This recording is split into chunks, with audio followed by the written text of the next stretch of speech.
Please give it some called Google on mint tablets and how like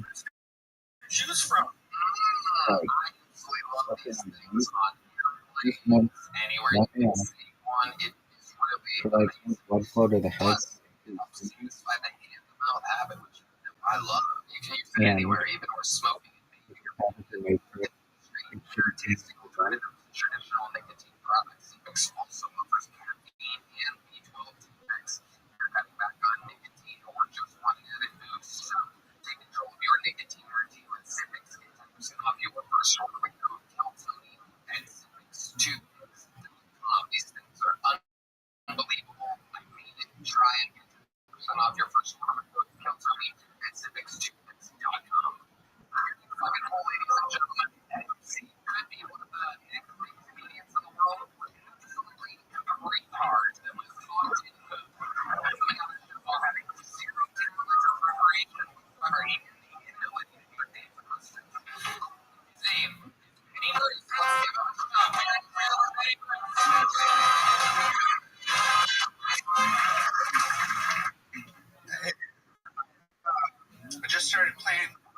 Anastasia,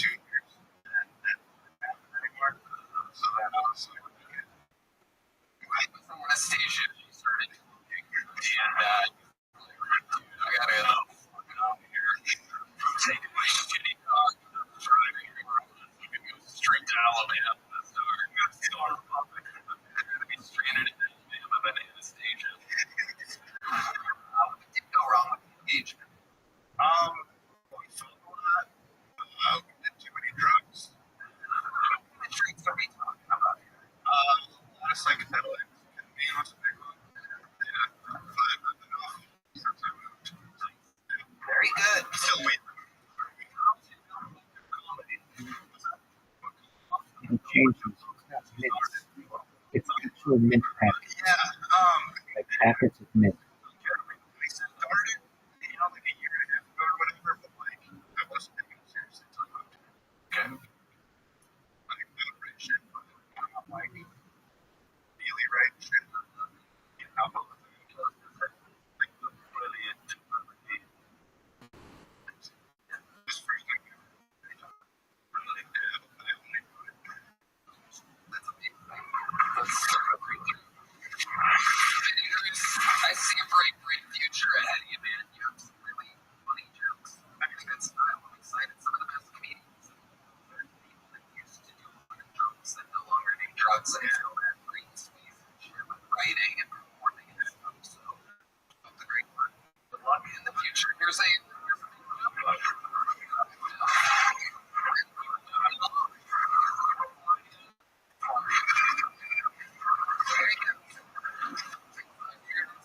ladies and gentlemen, it's Price Right.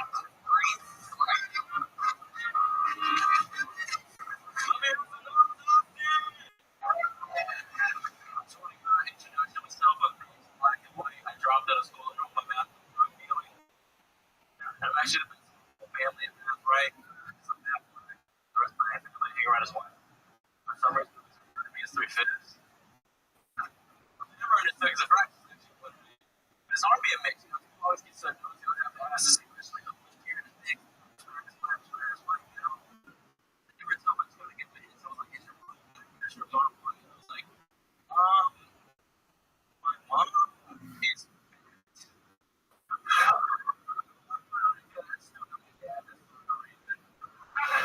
But yeah, man, I feel like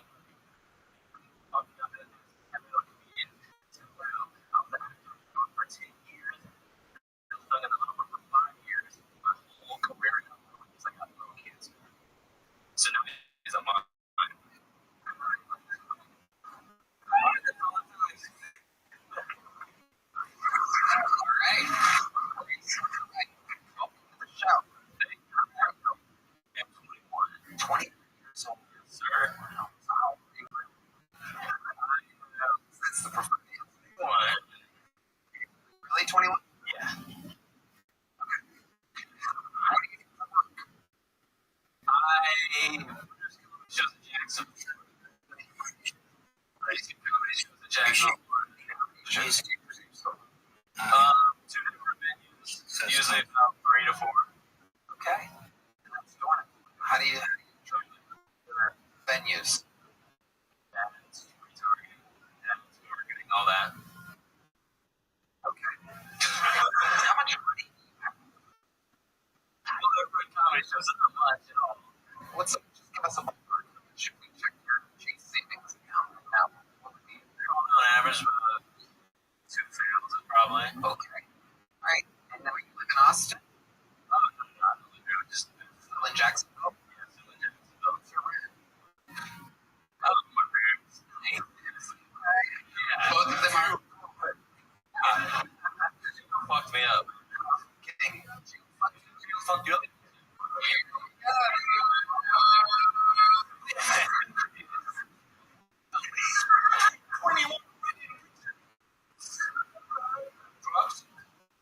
Obviously, it's like just marijuana. Marijuana.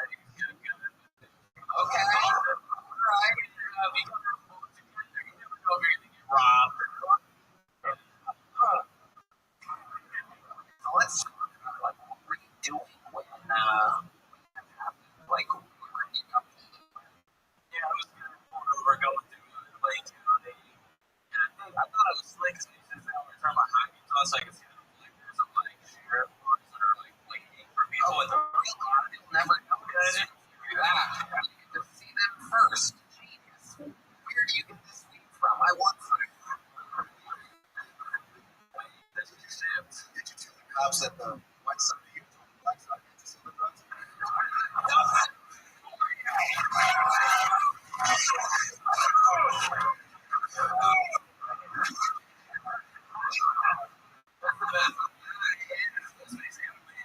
It works perfectly. You don't want to see too. You have it in my work. You right?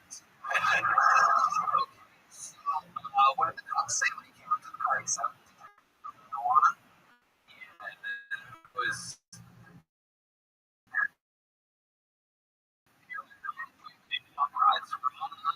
On, I was.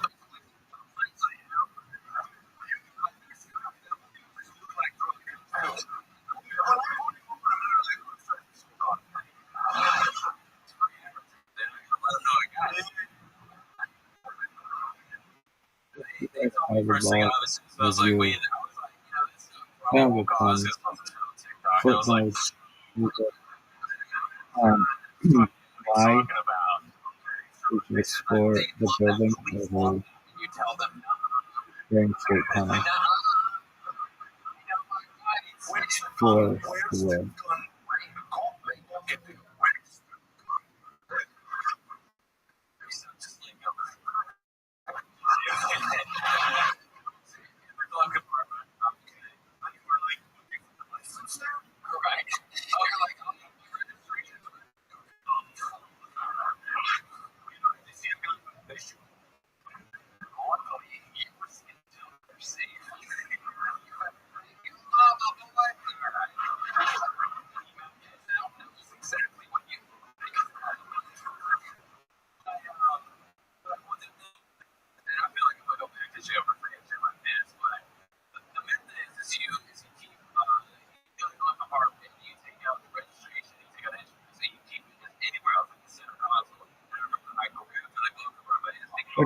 Staring straight down on the top.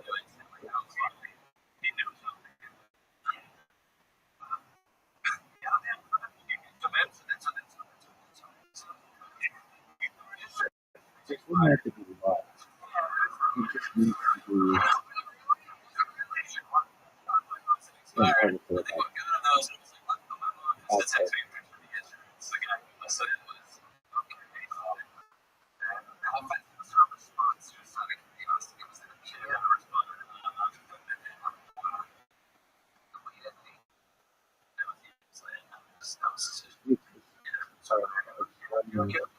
The idea of the challenge is telling you that and it's all on the right over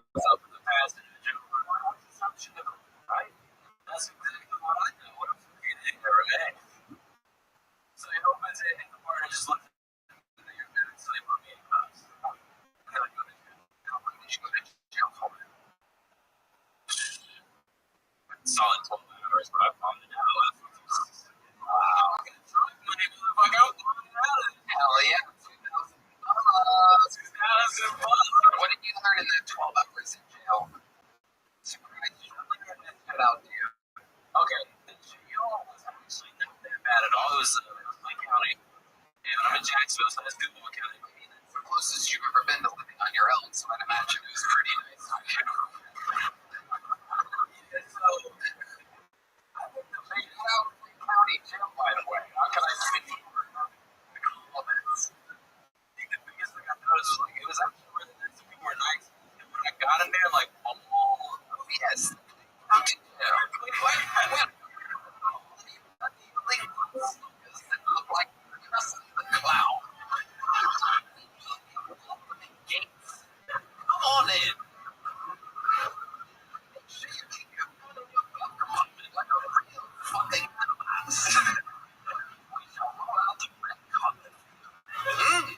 Did you get to eat while you were there? A snack for you.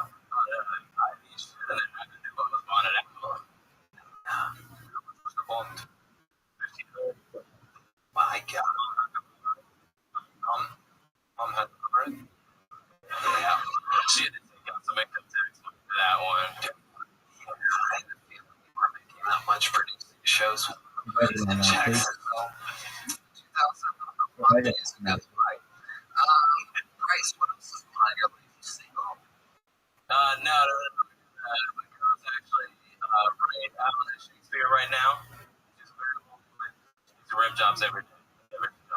Is that true? She you asked the girls all the way to being a girlfriend.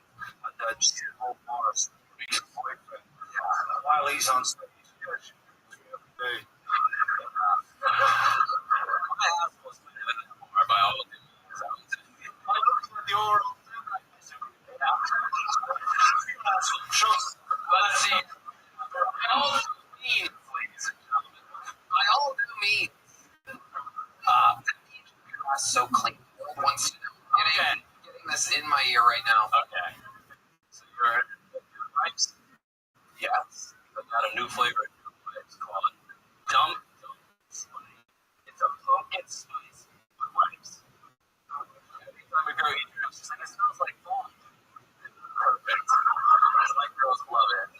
Secretly for her, she loves it. Look at her. Red bands this episode. So you keep these pumpkin spice dude pipes on you? Always. Do you have one on you right now? No. It's like an Airbnb. Okay. Have any other flavors? You call them dude pipes or great dude pipe commercial? No, I think I think they got bubblegum flavor recently. I haven't tried that one. Oh no, I'll see what that one. That's amazing. The mid one's the best one. Oh, it was really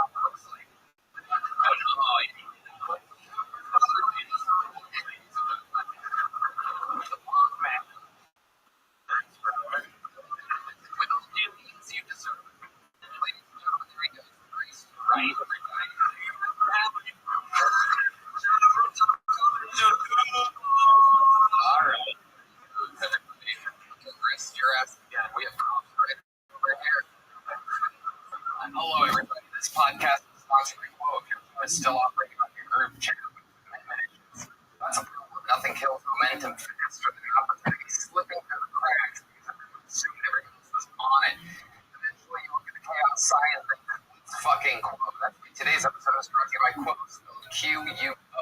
Smarter way to run your business. Communication 3.0. The best business focus. What works for you right from an app on your phone or computer and your existing numbers. And numbers with sync your CRM and rely on seamless routing and call flows your business.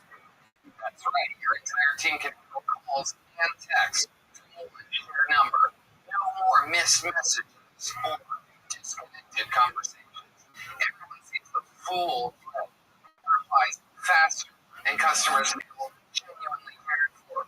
It's easy. Calls, text, voicemails, transcripts, and contact details all with one clean live view with the context at your fingertips.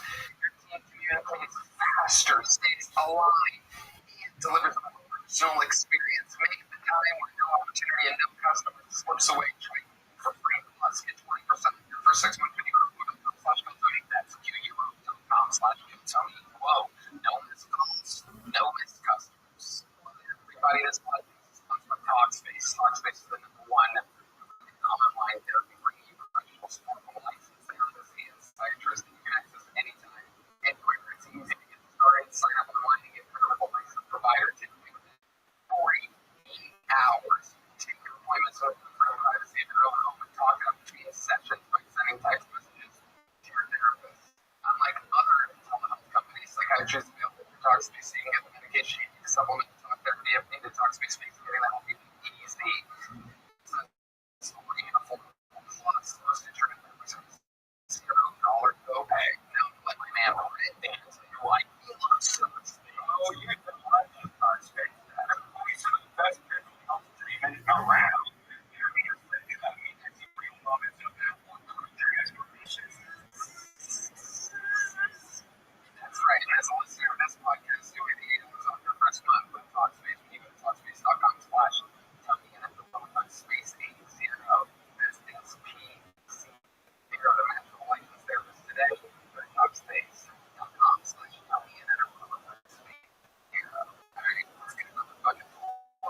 Ladies and gentlemen, everybody, Eddie Adams.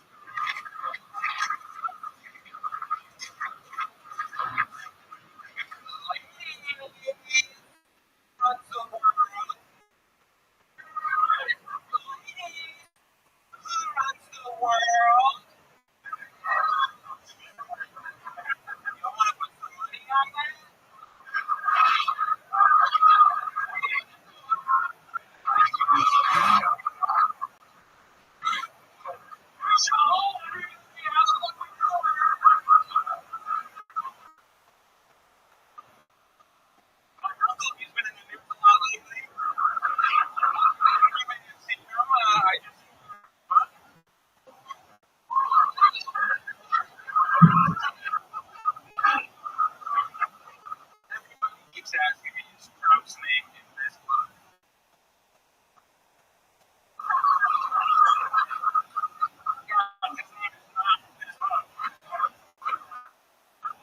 That's weird.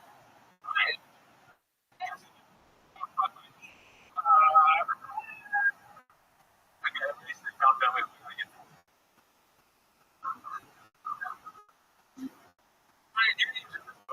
That's crazy.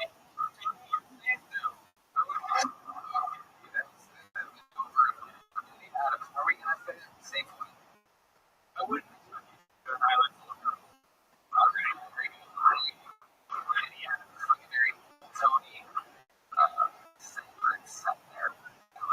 Eddie, how long have you been on stand-up? 5 years. I started in Atlanta and then Still in Houston. I mean, what do you do in Houston? do Houston. They live in Houston. They live in Dallas. I was relocating back to Texas.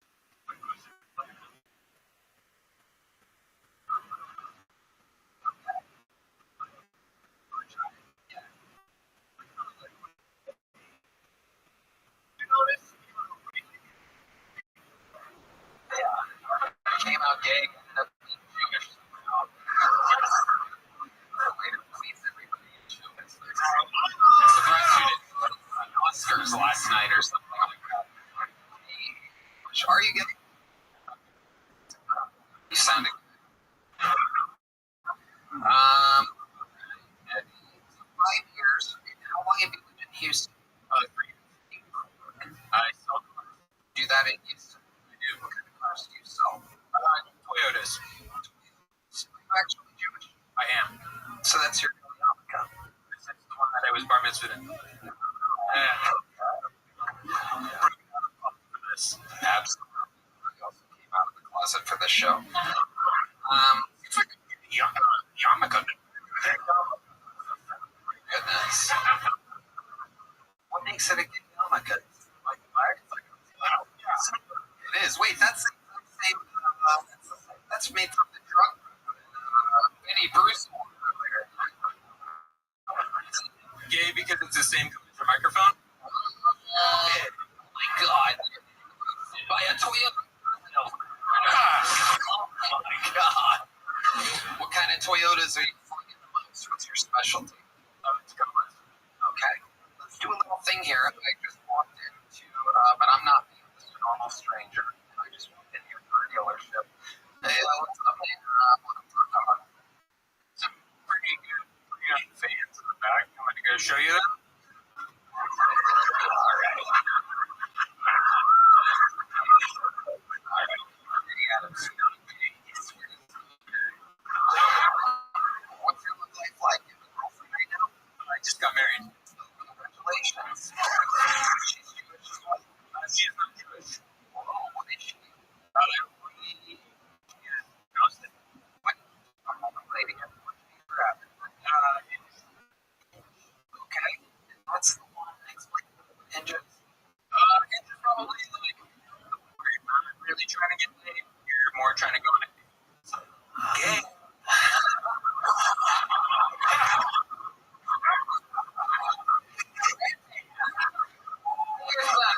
Man,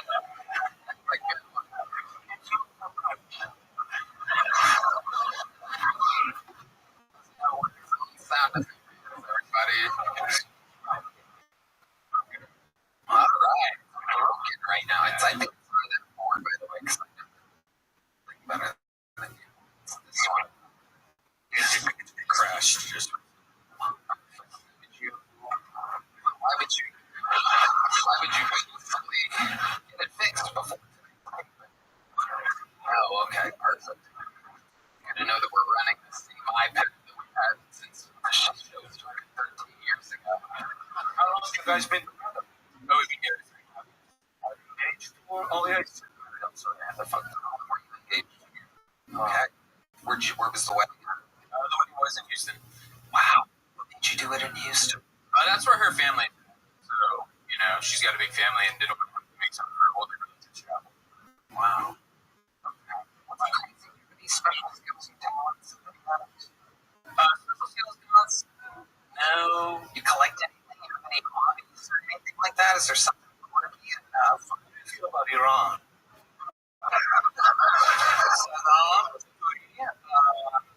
What does that mean? Hello, how are you? And any persons in here? All right. My crowd over here with Bombing. Wow. I can't believe it. It's like that. All right. You really don't do anything other than comedy sometimes and sell cars? I love soccer. Love soccer. I watch it religiously. Yeah.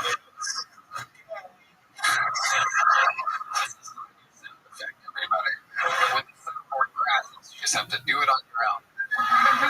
Interesting. I feel like there's something I'm missing here about you, Eddie. I feel like there's something you're keeping from us. I feel like that would be a good moment to just address the whole reason I got into comedy was I went to a house party when I was in Atlanta. I didn't know when I was trying to make friends, and I went out to get a drink from the cooler. And a guy named Marcel, I've never seen him again. He said, "What do you do?" And I told him I was selling cars, and he said, "Is that what you were wanting to do?" And I said, "No one had ever asked me that." I said, "Well, what did you want to do?" And I said, "People laughed." And he said, "Well, you promised within a year you'll try to do that. Will you try comedy?" And I agreed to do it. It was moving. So I never saw him again. I moved away. Anyways. You're listening.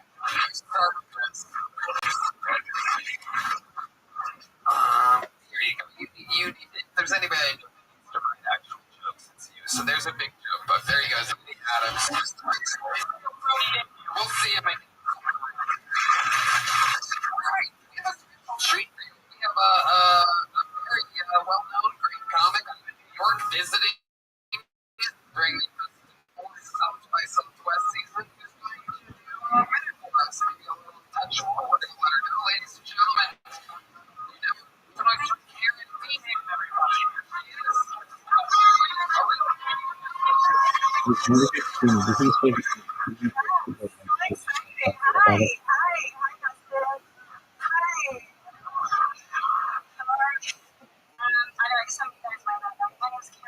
Massachusetts. I was in the Boston Ballet for about 10 years. I'm a racist anorexic. I'm kidding.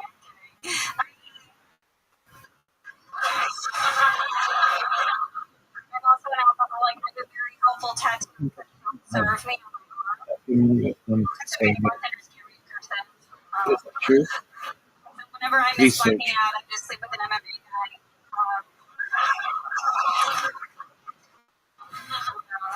I see a cauliflower here. It's not good. People are so mean about MMA guys. They're like, there's no, like, all their brains are just on the upside down. Yeah, please write for every life review. Just kidding. And you can find us. I did this thing last week. I did this thing. I let him call me. And then I go, hey, let's see this kid's a fighter.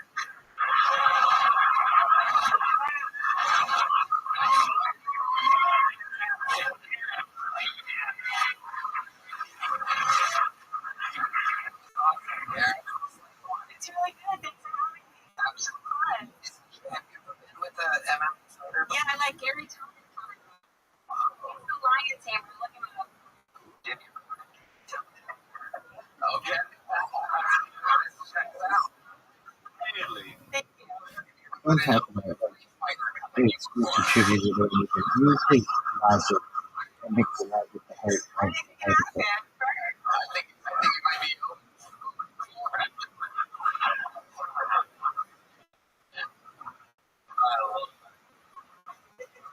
Karen Green. New York. That's right. I love you. Oh yeah. There's some similarities between Manhattan and Austin. You may not know we have ladies who lunch. And here you guys have ladies who poop in their shoes.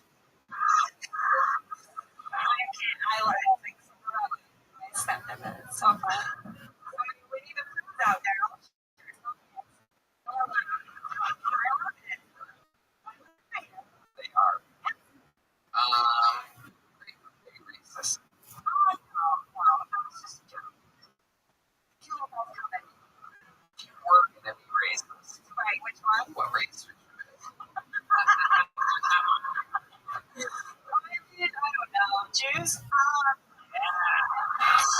love Jews. I went on a bachelorette trip with 14 Jewish women. I'm not Jewish. If you really love Jews, get to Toyotas. Thanks for coming. Karen, everybody.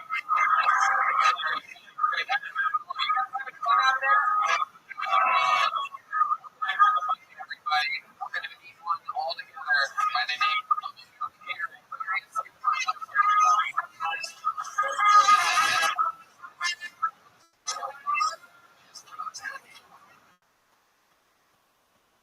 Dating is hard nowadays.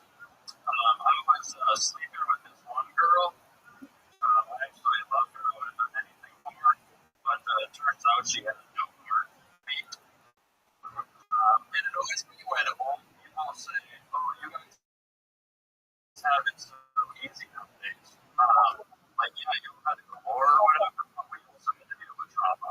I remember the weirdest thing was porn advertisements. I remember I was like 12 years old, and I looked up nude girl breasts. And all of a sudden, an ad pops up where there was a midget that got banged by basketball people. You know, that is dark.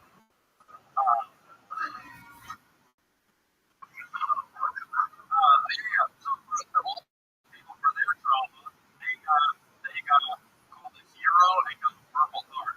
All I got was called a pervert and got a purple boner. I think that's my name.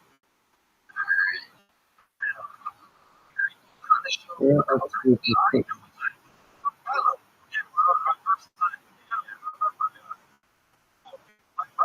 Yes, yeah. That was a joke.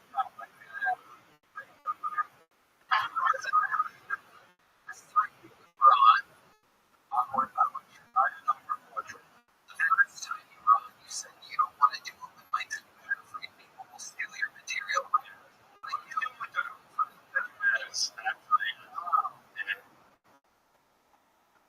So I know you guys hated the poem last time, but I do have another poem. But this time is but this one's a little more serious. This time.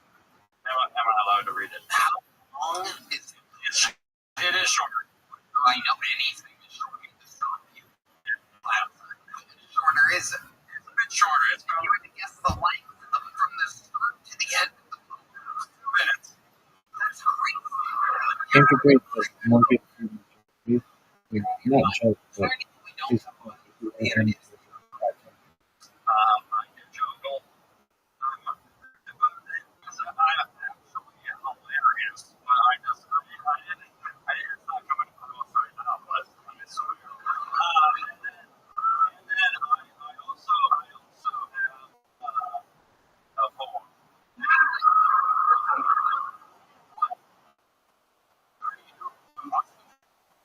It's very religious. Yes. So yeah. I'm not a.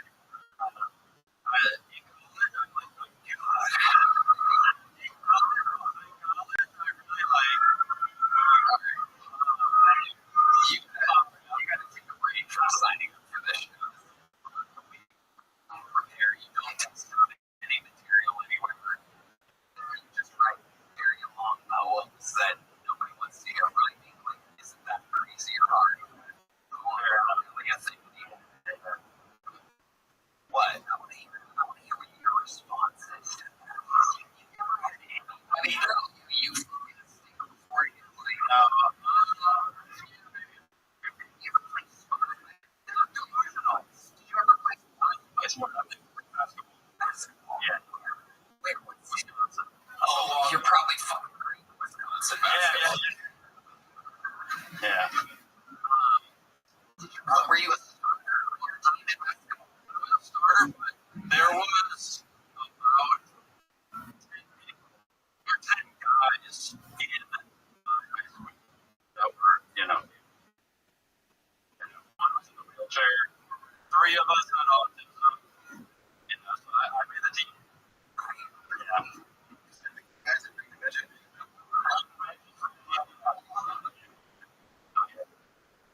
I just don't think you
girlfriend, kind of pushy, like she's very instructional. God, every time I go down on my girl, I feel like I'm playing a fucked up game of Bobby. Because I'm down there with my, I'm doing my best, and she's just giving me instructions like, flick it, lick it, kiss it, suck it, push it, pull it, lick it, suck it, drop it. Also, can we be real? It's like an impossible game to beat. It's like three. It's a two friend.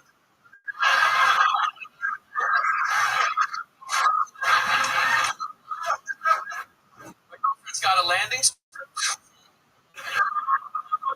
Pull it.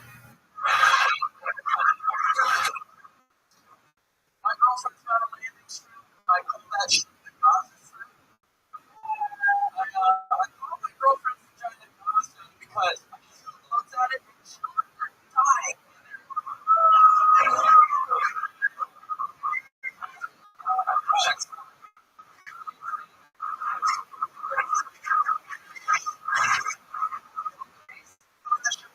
No, I haven't.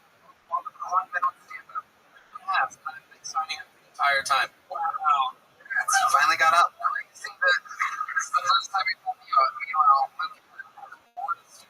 every time. Absolutely. It's making my job. You make me great. Second time tonight, somebody's been up after somebody that was someone that you were great. We don't even know if you're great, but anything's better than I know. Very Chase was all that. Austin. So I started out Where you originally from? Denver. Oh, beautiful. What do you do for work? I just became a full-time producer in stand-up.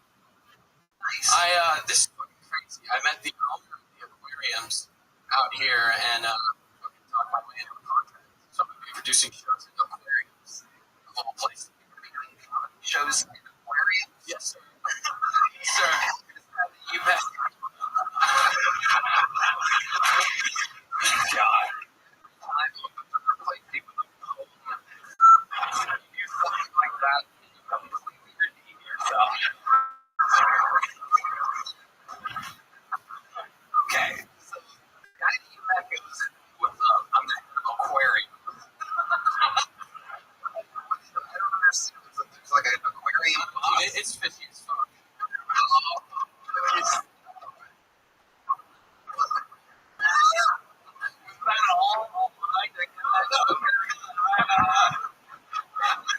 It's a friend, you know, he was working for 45 years of his life and he's a pothead. So I'm dealing with that. It was going to see this, so I might not be a full-time producer anymore. yeah, you might be in deep water. I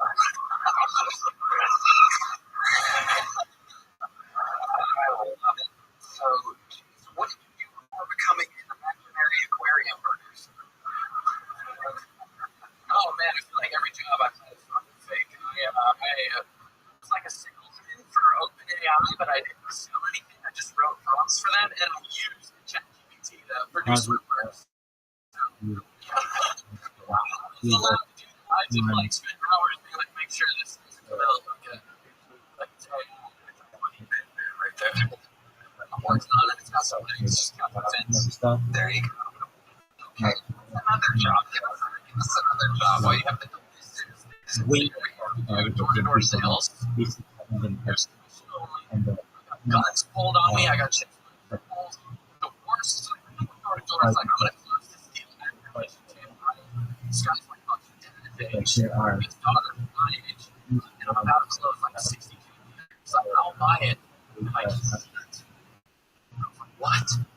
He was like, I'll buy it if I can see it. And the guy approached me. I did.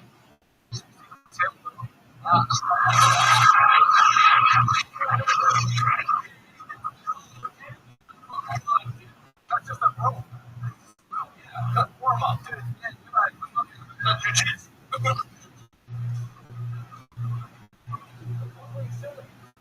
Stolen police. Did you close that deal? No, I ran out of the house. I fucking froze. I grabbed it from. Wow.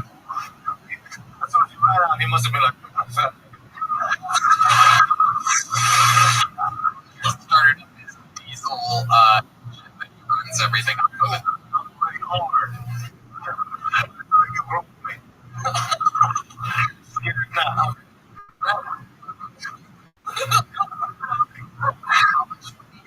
Selling solar panels door to door. I worked for them for like 4 months. I probably made like $3,000. Fucking awful. All I got was my fucking dick. What's this solar panel? Oh god, the UN environment. Okay. Okay, yes. Do I love The environment. You like the sun. I love the sun. Money from the sun.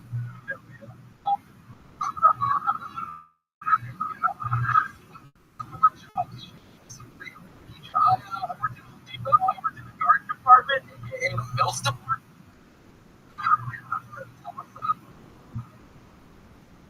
Oh god, you care about the environment? No.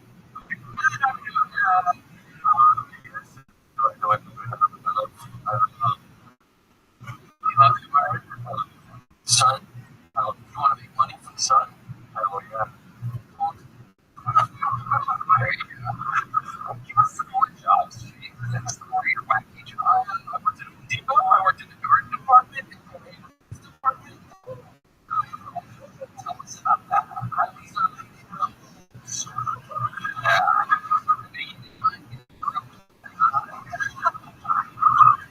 no, dude, I was looking for it in the back. You want to support this plan? I was forklift certified, and this was in Boulder, Colorado. There was a disco right behind it, so on my lunch break, I'd go get high as fuck and just drive forklifts around. I had friends Some of those videos, you know, I had friends that worked with me who said like you need 2 people in a Home Depot, you know, doing forklift, they got flags and shit. I bring my buddy over and we just pull shit down and put it back up with no purpose. Yeah. Like, I'm on the forklift, you're not gonna tell me I'm not doing my job. What city was this in where there's white guys working in Home Depot? Boulder, Colorado. Colorado. These are things that's so white to live in. It's like 30 years. It is a long time from Boulder to here. Okay. Another job. Oh, man, I use quick finger. It's your favorite sound in the world. I was a recruiter. I sold people. Not like that. Okay.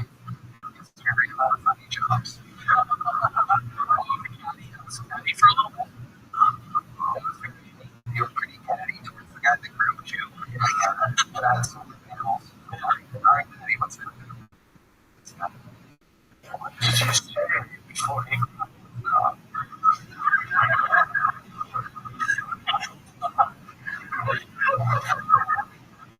I think I said something like, want to do this? I don't know, I was probably giving the wrong idea. I was like, we doing this, man? Oh, we're doing it. Yeah, I got the story confused. You said he had a daughter that was your age. Was she there when we did that? No, there's like a married man we thought. So it's like a closet. And they got, they were like in the house. He's like talking shit about how much he hated his wife. And it was just like, wow, that's incredible. Jeez, what's another fun fact about your life that we would find very interesting? Before I got into stand-up, I did like a year of acting and self-tapes, and then I found comedy through everything. I like this way more, but yeah. Like a good man. You did a good job. Great job.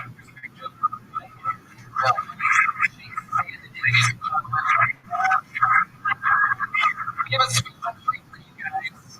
We're making 48 times one of the greatest home ticket winners in the entire show history, ladies and gentlemen. Number you lover, make fun of the greatest Fiona Copley ever.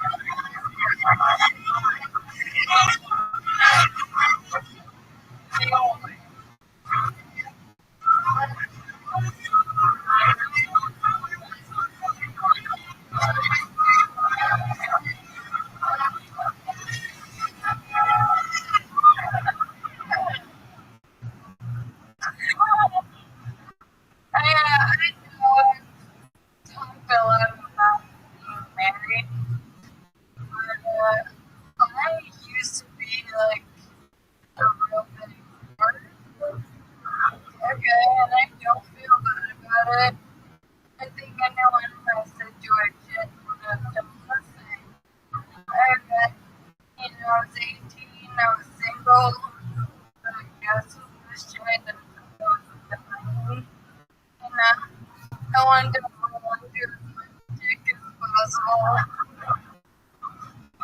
You know, and then you find out not really dying, and I really just hard.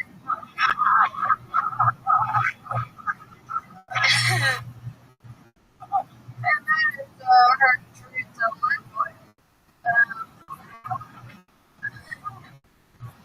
Well, back in my day, I had a good amount of one-night stands. Okay.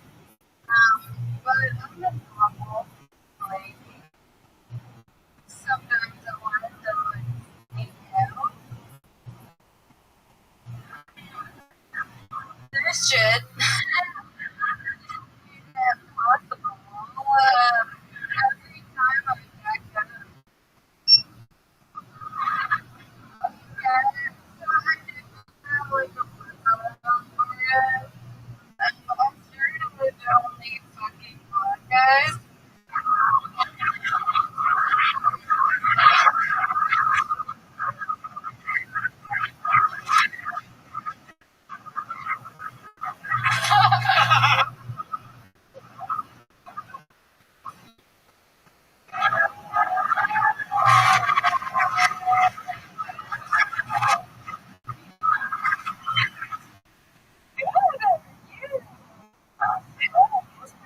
Like being a guy who fucked you. New They show. take too much credit, Yeah. And you show them, it's like, look at her now.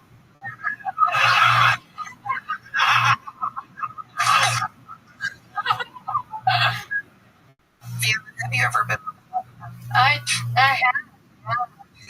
You almost said you're strong. No. Exactly does that mean?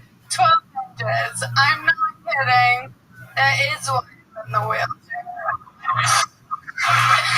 It feels good to be honest.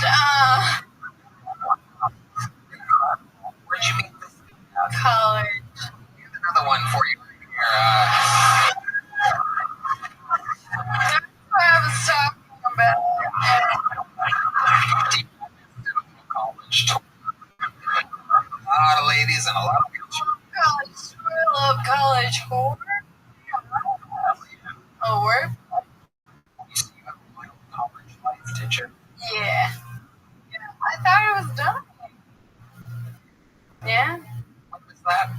When was that? I graduated in 2019.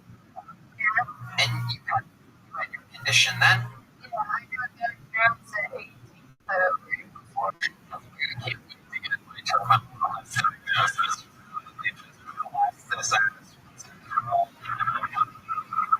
Waiting.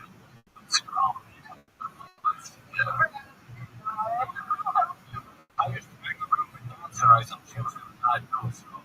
And she's still. Yeah, it was bad. Yeah. I was trying to get more microwaves around the house. We got that. So I tried to make it. She made it out, so. She's out.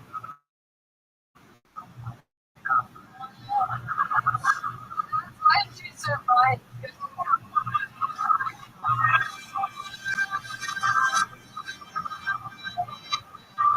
How's married life going? Good. How's the condition? I sound Pretty. You look pretty. thank you. Yeah. I'm about to work in. How did your son look? It's a good amount of people ask me This a week lot. I think It's I have to do medicine child like and working, which real is a work really with thing to I can't hold on, but like stop me from getting work. the invite. Everybody stop what you're doing. Everybody. I'm gonna hang up your phone call. Stop. Stop. Stop. Everybody stop what you're doing. Everybody. Stop what you are doing. Have you all stopped? No, don't stop. Like you're doing. Everybody continue on the front video. Not that important. How was your day? Wait, why is that? Um, well, it was somewhat sarcastic, but I did have the thought that I even know if I have this thought today. Okay, it reoccurs when I have coffee, or coffee makes my brain go into like hyperactivity mode, Okay. like drinking like ketamine virtually, but yeah, just to I mean, we could write this down as a thing to write about Okay. What is because I truly believe that and it could fucking I mean, everyone in the world can benefit from this. And actually, I'll show you this guy that I sent to dude who was fascinating as special ed. And thankfully, that he like realized like these systems virtually, but just like What am I supposed to write on? yeah, I'm um, uh, just like the power of believing in yourself and how much. The power of positive thought. I mean, I guess yeah, it's believing in yourself and not feeling doubt, but just believing that you'll be able to accomplish things. It's a good feeling when you think completely off thinking about the little get in your life, or there is stuff in your way it's not going to Okay.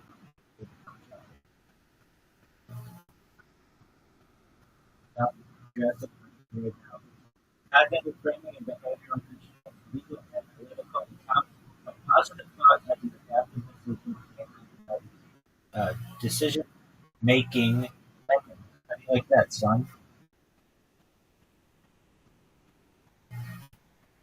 read the full article.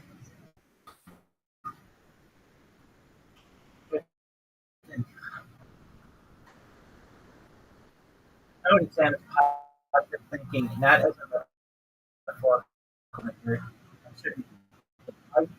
Cognitive thought operates as a beacon of intentional allocation, interpretation, and consistent behavior. Properly understood, functions as a grounded rationality, but just rather than an assumption about external reality. Note situation, note situations as mechanism within cognitive psychology, behavioral economics, theories of decision making under uncertainty. 1. Section. Moral advice to cognitive mechanism. Positive thinking is discussed in normative or motivational terms. However, its analytically defensible interpretation is more constrained. Positive thinking is not a claim that outcomes are favorable, but a bias against intentional weighting forward actionable pathways.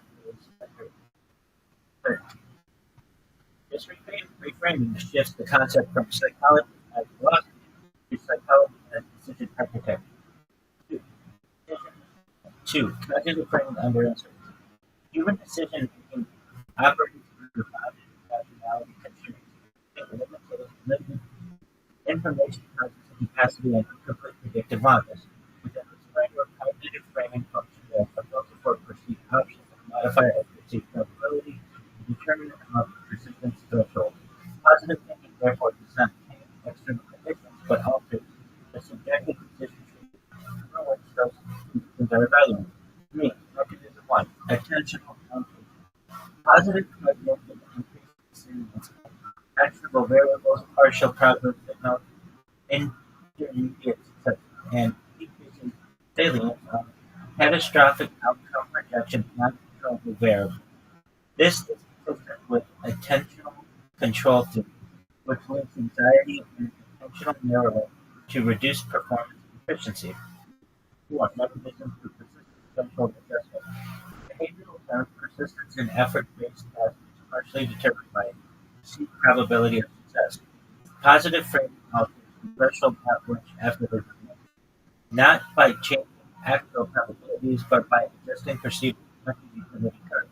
Formally, expected utility equals F times P times success reward effort cost. Positive cognition increases perceived success under ambiguity conditions. Mechanism 3. Stress response modulation. Psychological stress responses influence work memory capacity, execution function, risk tolerance. Studies in cognitive psychology indicate that reframing interpretation stressors can reduce physiological stress responses and improve persistence. Thus, positive cognition can be modeled as a regulatory input of cognitive load management systems. 6. Legal and institutional analysis, framing and adjudication. Legal reasoning itself depends heavily on framing effects, characterization of facts, framing of burdens of proof, narrative structuring of principles. Judicial decision-making literature demonstrates that case outcomes are sensitive to interpretive framing of factual inputs range. Thus, positive framing is structurally analogous to interpretive framing strategies used in legal reasoning under indeterminate conditions. 7. When positive framing fails. The theory is not absolute. It fails under conditions of severe structural constraint, no actionable pathways exist, informational certainty of negative outcome, no ambiguity to the frame, resource exhaustion condition, no capacity for persistent modulation. In these cases, positive cognition cannot alter expected utility and emotional interpretation. 8. Misinterpretation reason. The reality denial critique. The common objection is that positive thinking distorts reality assessment.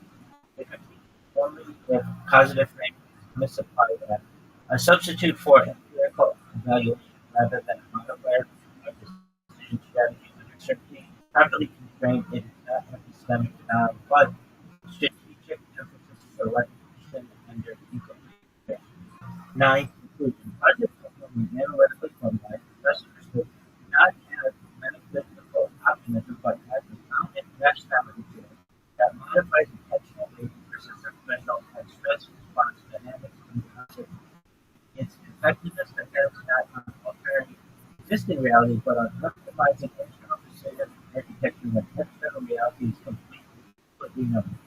Medicare programs. There you go. How do you like that?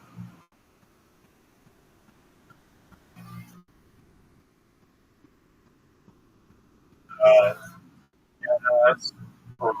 I think it's kind of like a morphic field like self perpetuating things where it's like um, feels like instances, universe, like more likely to occur the more that let's say nodes put out into the universe of positive thinking and you're saying coming from a standpoint of like this situation sucks, that your mind is going to continue that train of thinking as if you from a different point of view, like the brain is going to tolerate that your brain is going to be more tuned into it. That's going to have a higher likelihood of finding kind of really that will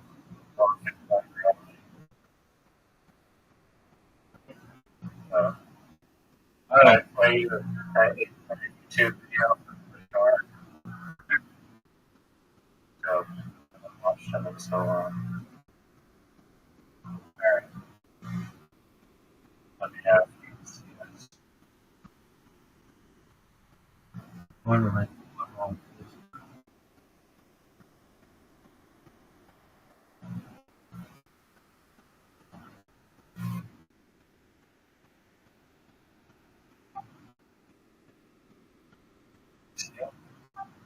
Some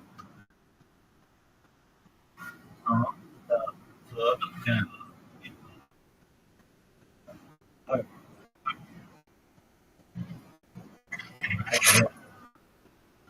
That's right.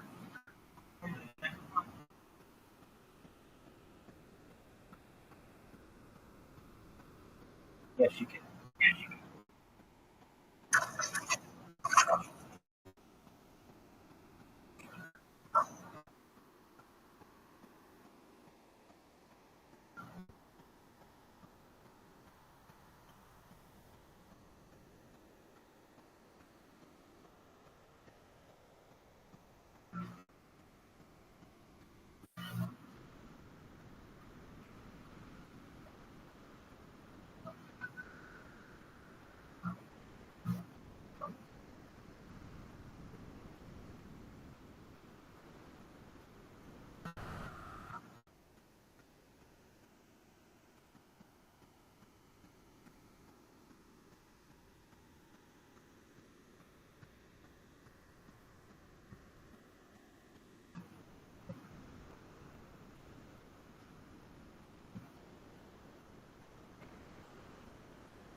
Yeah, it's just the tip of the iceberg with that dude. I mean, I hadn't, I can't recall if I've seen that one or not. He has like these like hour long like books that like I listen to and it's really fucking mind blowing. And it's crazy. Like I don't know, I think a lot of what he's saying is true, whether he's channeling this information from some generation. I don't know, but beliefs are such a pillar of what form us and wants us. And I think like there's a ton of like mapping in our brains that it centers around that. And also I think like the true depth of our mind.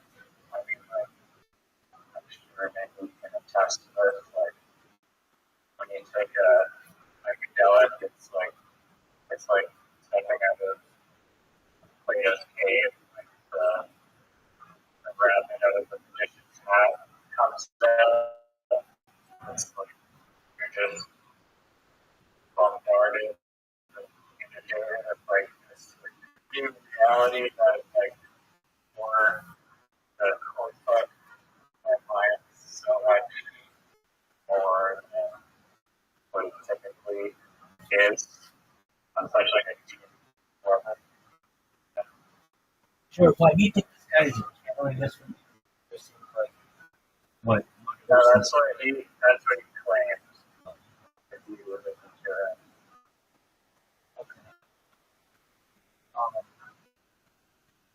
right. So for the last like almost 12 hours, I've just been writing, and now you get the privilege of hearing them. Well, I'm not reading to you, just the comments. But on the line of subjects that we've discussed, we didn't even do. All right. So maritime tax. You want to discuss police systems more? We're talking about the law.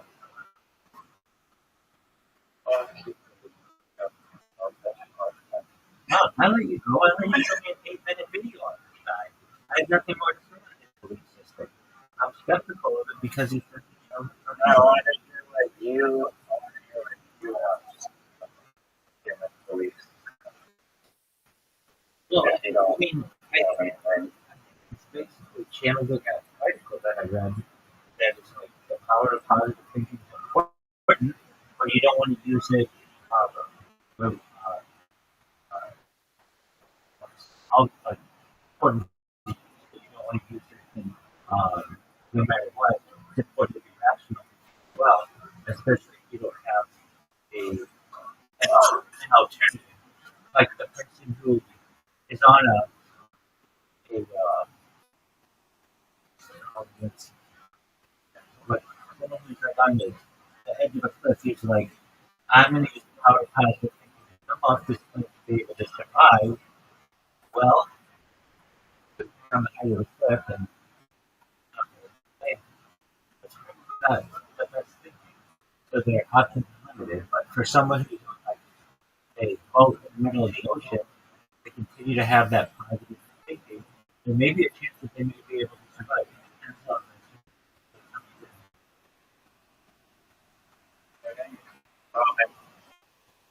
Central with like manifestor type like crystal girl people or whatever. It's like gurus is that they substitute like positive thought for actually taking action. And just thinking about something as like something the next and it becomes great is like one thing, but you have to like act on all of those beliefs and what actually in the world. That's just I mean positive thoughts good, but so sure. Right? I would almost say that having a sense of groundedness and realism is more important than positive. Positive thought can push you to make your mission. Like you always think something's going to work out, but it doesn't always happen. When being real and having rational belief is much safer and more self-preserving. It's almost like in a I think in I a, think it's different because positive thought is just it's definitely different. I mean It's definitely different. Let's say we're going to war, and you get the one guy who's like, "We're gonna kill all the enemy." He runs out first, even though he's super positive about things. No chance he's gonna die because he doesn't think anything's gonna happen to him. He lacks that self-preservation instinct. The rational guys who are like, "All right, we're being forced to do this, but we're gonna do everything we can to take cover and shoot our shot in the right condition and not seen by the enemy." That person has a much better opportunity to survive. They're not the same. One of them is, no matter what happens, I'm going to overcome. And that is, well, I think the more reasonable thought is the rational person who says, I want to believe that good things will happen, but I recognize they don't always happen. I'm going to do my best to maintain a positive mindset with the understanding that not all things work out. I agree with that. I think that positive thinkers more so as like a situation where, like, I don't know, I can be just blindsided by positive thought. And there's times where like positive thought is just not applicable, where it's just like, I don't know, pulling the death or something. It's like, can't just get any more physical, like something happy. Um, yeah,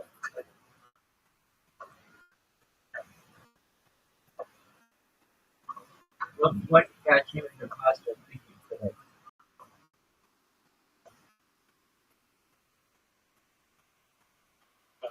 just the coffee. Oh yeah. No, what do you not know you drink coffee? You drink coffee? No, I tried to avoid it. Why do you try to avoid it?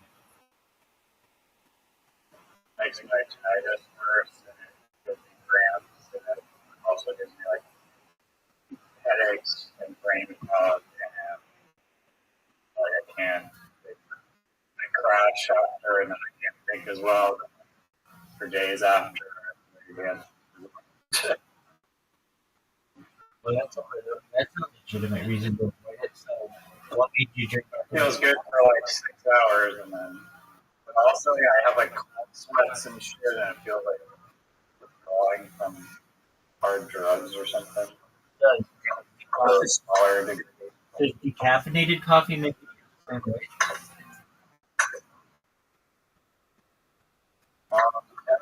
Coffee still has caffeine, but Or I mean, it's like 5%. there's not an. I mean, that's still a little bit happy, but yeah, I mean, not to the effect of finding decaf.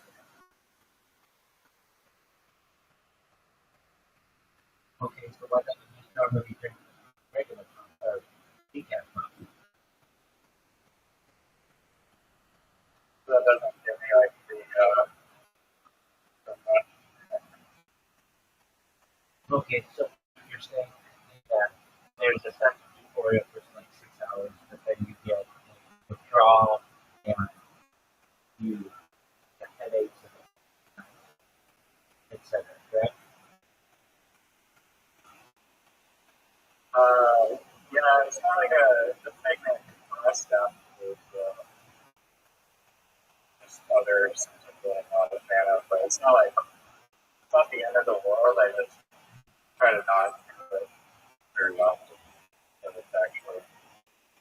unenjoyable. So what happens if you have like Starbucks or something like a strong coffee?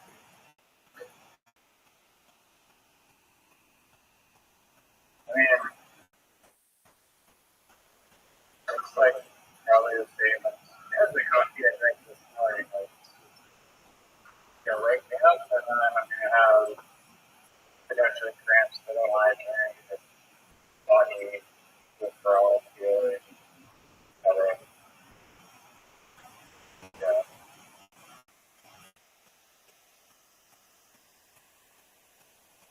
All right.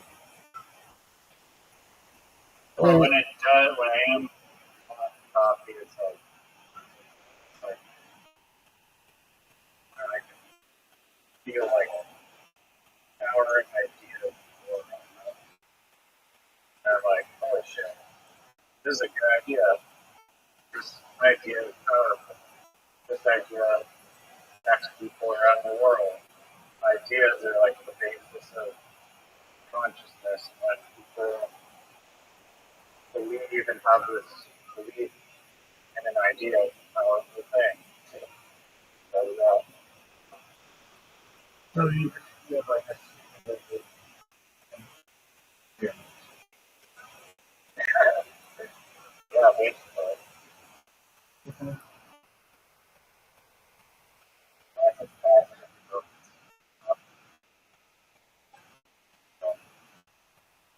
I still try to remain positive.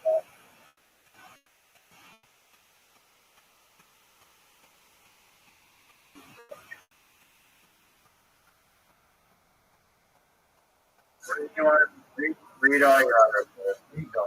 I wanted to hear. All right.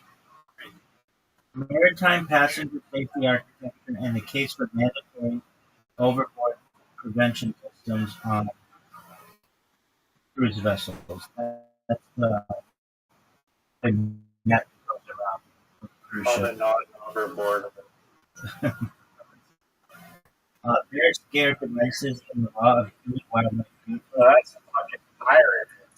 Pirate idea. It's not private. It's my idea.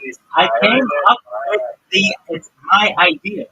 Okay? Your idea was bullshit. My idea is this. It is an alarm, a strobe light, a 2-in-1 canister of bear spray and bear gel. None of those are your ideas. And I call it the bear scare. You just said, I think that bear spray should shoot further. And that's like literally the core backbone of what makes bear scare different. I gave The it. sound alarm and the LED lights are not really scientifically proven. Yes, they're the most scientific. The sound can make it worse. How is a really loud sound going to make it worse for a bear? With bear bangers, if you shoot a bear banger behind the bear, it's going to run after you. Yeah, this isn't a bear banger. No one knows what the fuck that is. This is a little speaker that is in the direction of wherever you fire the button, and simultaneously it shoots an alarm, or it sounds an alarm. It turns on a strobe light, and it has a 2-in-1 bear spray and bear gel, and it's called the Bear Scare, and it's amazing. And it's So why don't people carry around like those like loud ass horns? An air Scare horn? off bears? Are you saying an air horn? Yeah, they're like compressed air. They do. Everybody does. I guess no one does. Everyone. It's mandatory in the state of California to carry one when you go in the If you want wilderness. to steal my idea, that's fine. I just want to keep on. No, you don't. I named it. Look, your idea was this. I will be very legitimate. You said, yeah, I was walking my dog Yellow, and we saw a black bear like in the distance, and I had my bear spray, and I realized that the bear spray doesn't go as far as I need it to, and I need a better idea. And so I was thinking of alternatives of how the spray could go further. And then I came up with, oh, say no more.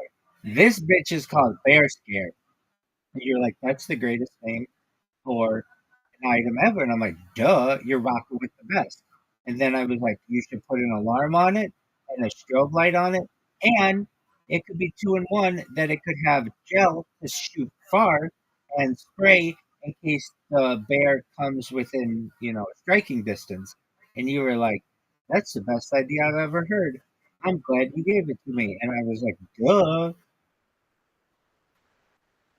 Yep, that's how you want to look at it.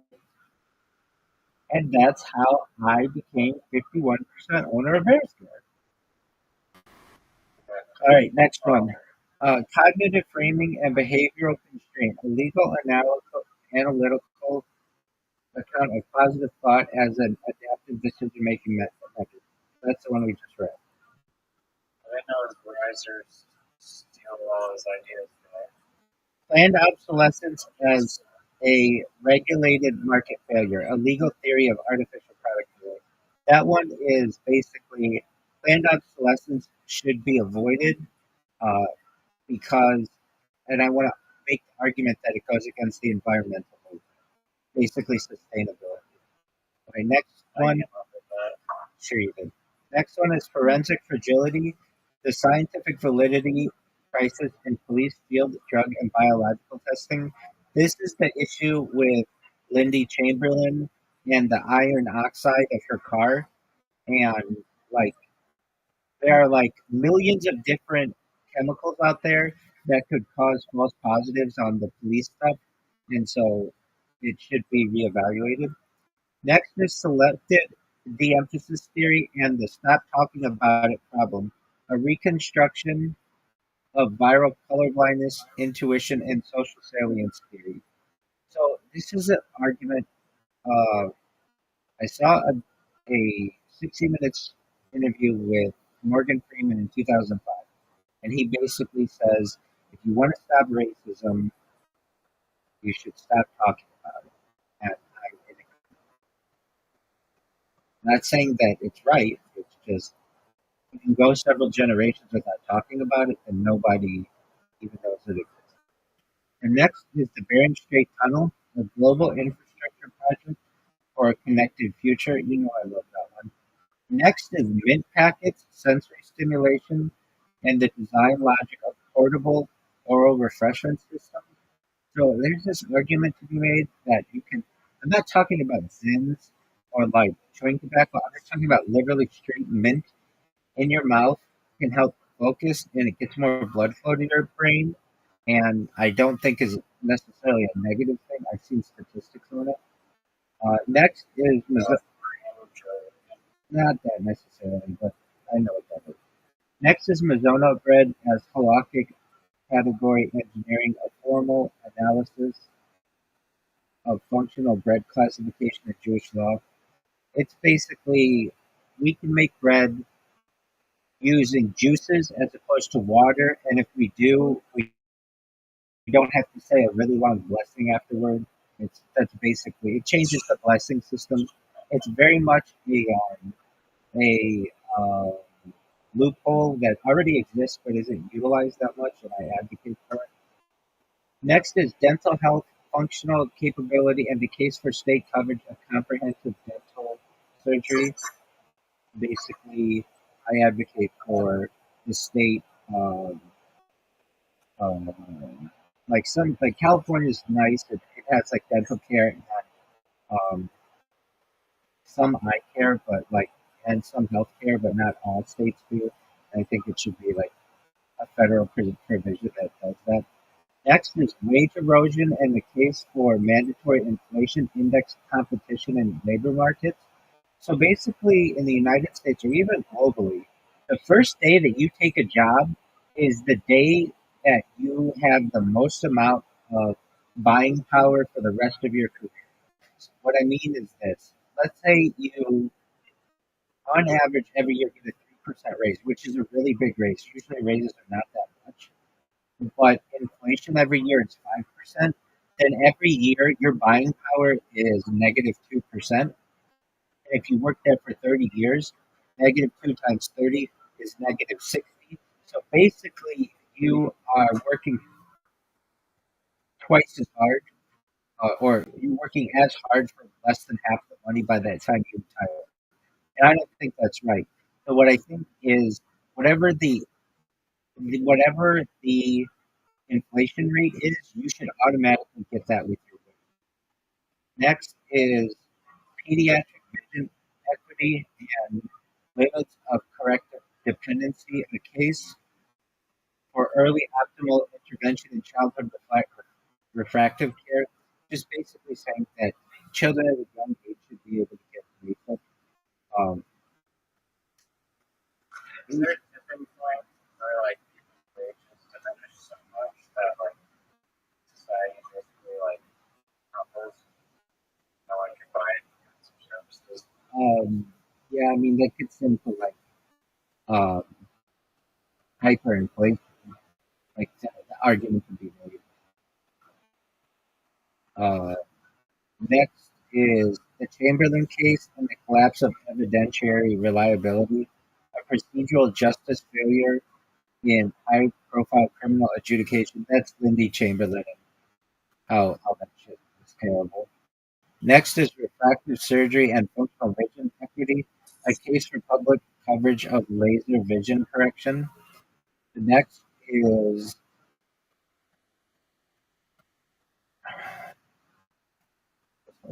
the next is um,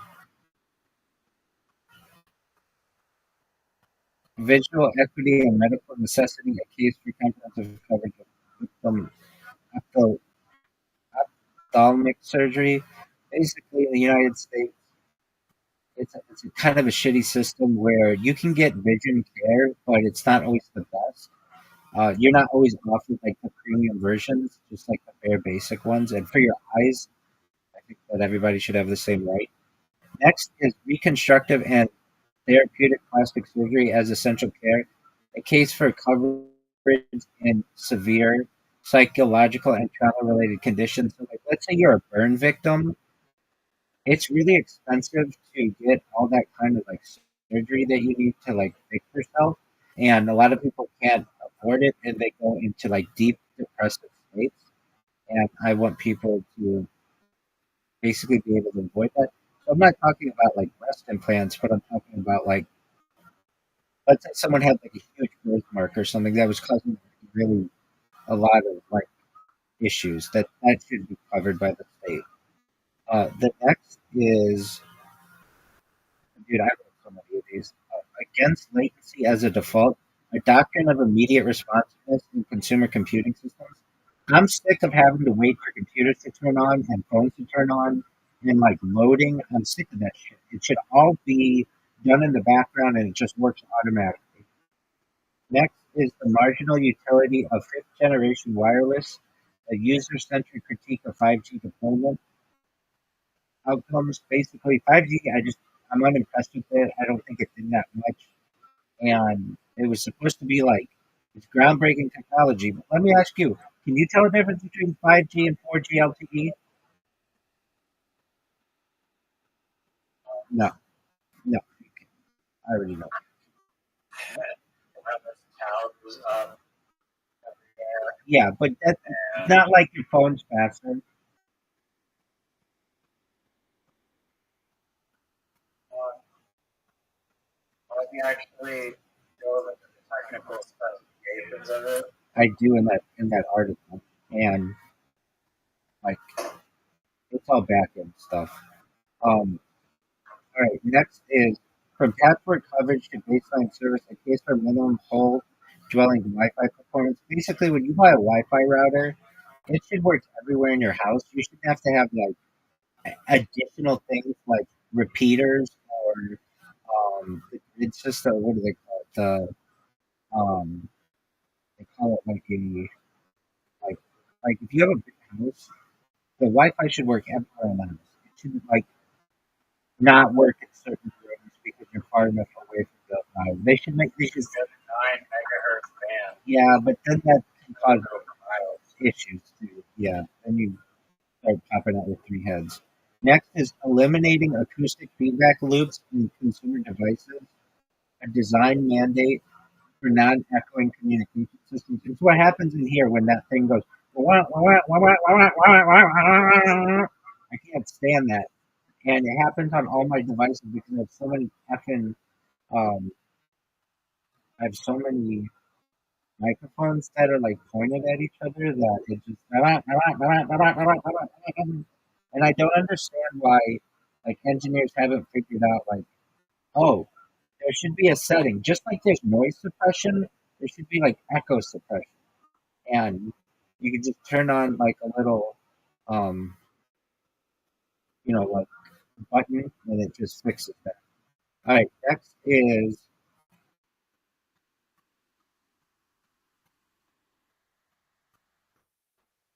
oh wow, wait, what is this? Hold on a second. Um, Resilient connectivity and the case for integrated backup power in consumer network equipment. So this is the idea that like um, all routers should just basically have a backup battery in them. You shouldn't have to buy that separately. It just should be something that comes with the device, and um, it's it just has it's just like it means that the internet's going to work better for people, and that's what I'm about. Um, like the um, so like the grid has a generator backups many times, and there's like resilient, like redundant Wi-Fi. But the last thing that they need is for your router to work, and that doesn't always work.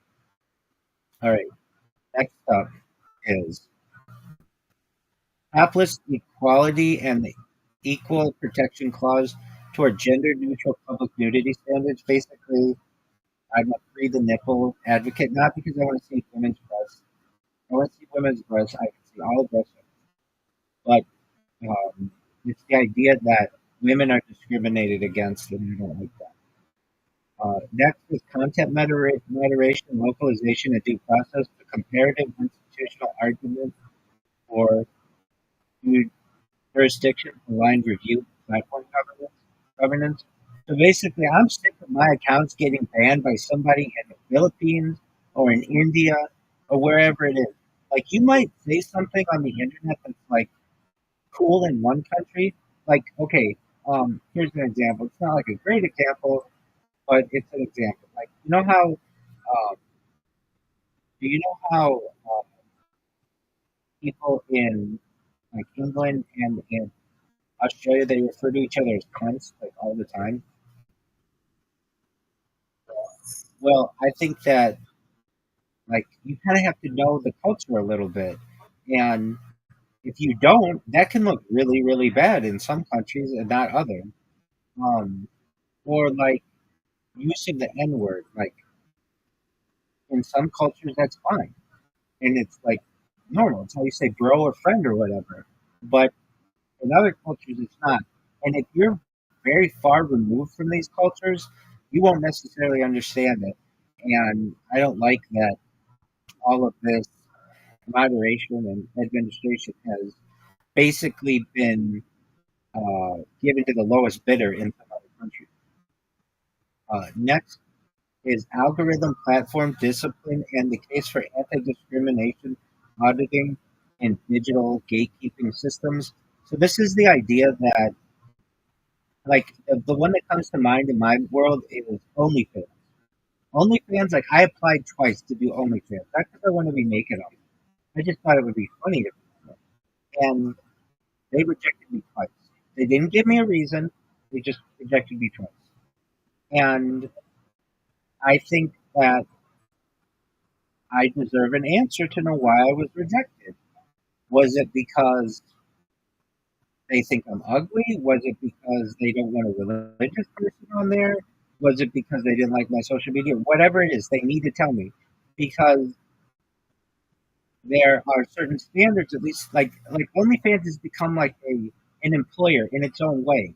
You know, like on average, the average user makes like $150 a month using it, and that in many ways is like an employer, and they should have the same standards or similar standards as to what employment law is in the United States.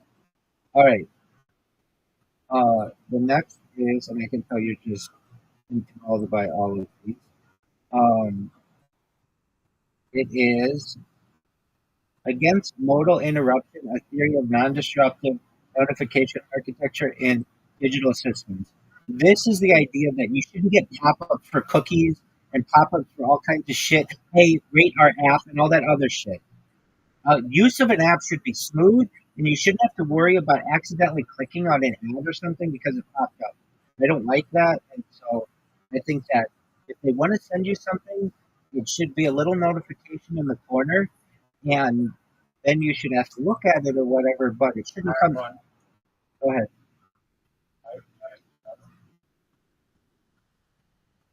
Basically, the use of the user interface buttons.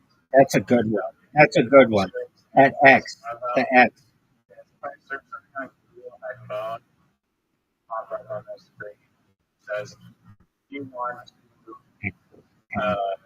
you want to like download our Google app, and then it's like it basically tricks you into like clicking out with it. Click and It's like please one create like a literally hundred the now thing is the literally now its own button, and it's and like the button transparent. and It's like what the fuck.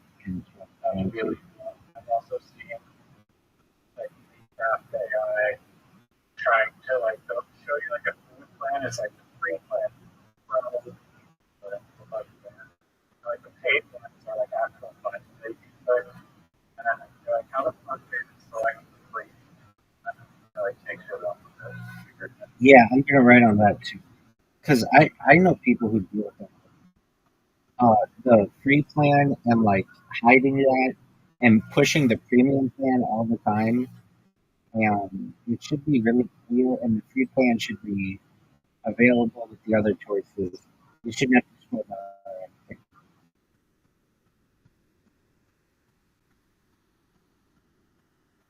Okay, yeah, those are two really good ones right there. So, um, even though I already talk about those, I'll give you 49% credit on them. But yeah, I'm gonna write those. Those are two really good ones. I deal with that all the time. The X button to me is the big one. They'll have multiple X buttons, and I'll be like, which one is it? Yeah. And then 50 fucking pop-ups. All right, that's a really good one. Okay. The next one is um, clipboard frictions and input system competition for the theory of infrastructure, for the theory of interface infrastructure as a strategic technological advantage. This is that idea. You know how we know about China and how their keyboards work, and there's like predictive writing, or you know what I'm talking about. And uh, we don't have that in the Western world, and that's why no, we don't. Not as good. start typing and when it has like one word, Yeah, it's not as good though. yeah, but we still have it. Yeah, and I'm talking about it needs to be good. But the big thing for me is like ours should get a choice of like 3 words. Theirs should get more stuff. But moreover, my big thing is the clipboard. If you ever use the clipboard on your phone, on your iPhone, like, and you restart your iPhone, it clears all the cache. You no longer have the thing saved, and it's not like have you ever used the clipboard on your phone and on an Android versus an iOS device? It's like the thing that the copy and pasting function.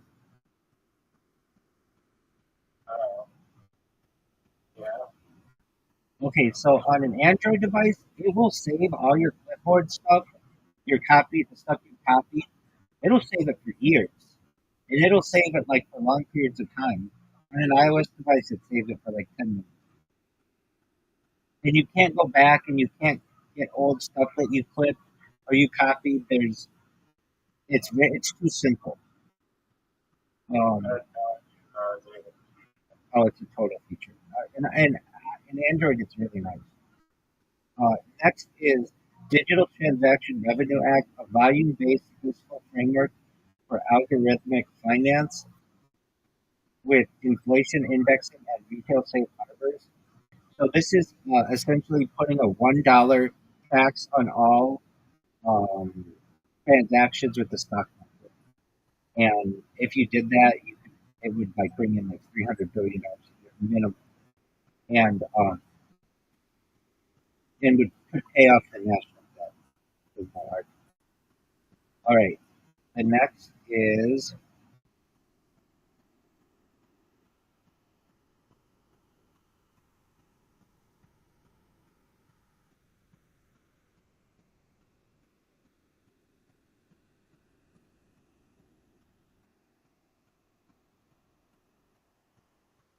I'll go faster. Um, but I might not be able to read the whole thing. I could cut off. Okay. Against identity substitution and argumentation toward a doctrine of reason giving without status. I don't even know what this one's about. Hold on, I have to check this out. Contemporary discourse. Oh yeah, yeah, yeah. It's when somebody's like, as a doctor, or as a scientist, or as a feminist. I can't stand that shit. Um, just tell me your argument and let me evaluate it. I don't have to evaluate it because you are using this like logical fallacy. I can't stand that. And I'm not saying that like you're not allowed to say it. I'm just saying that it's a logical fallacy, and I just don't agree with it. I'm not using it. Okay. The next is doctrine of defaulted digital agency, preference, persistence, and system level efficiency. Just defaults. Like when I use my computer, it should just default to all the shit that I want. It knows. It's AI. It's like it knows what websites I want to go to. It knows like when I have to type in my name and stuff.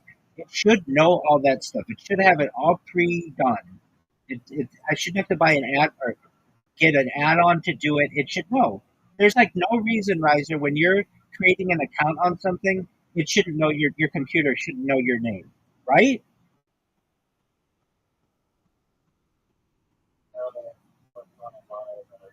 Wait, then you can just do a drop down and change it.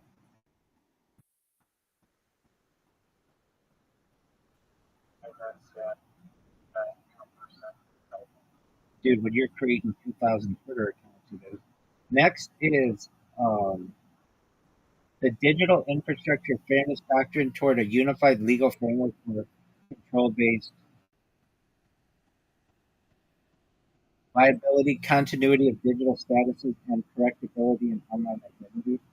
Basically, like when you're banned, they should give you a reason why you were banned, and um, there should be a way to like ask for forgiveness. Like we have rapists who are in jail for 25 years to life, and they get out of jail, and um, once they're out of jail, uh,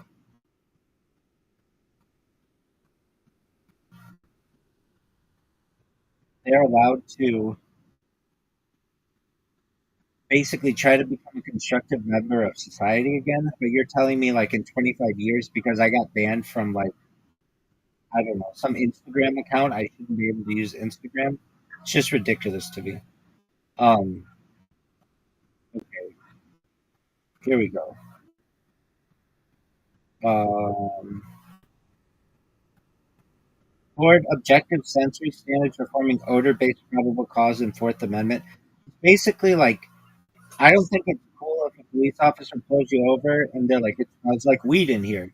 They can always say that, and there's like no way to like get around that.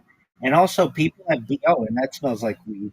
So, like, I think that's like that should be thrown out. Like that shouldn't be a reason why they should like get to search your.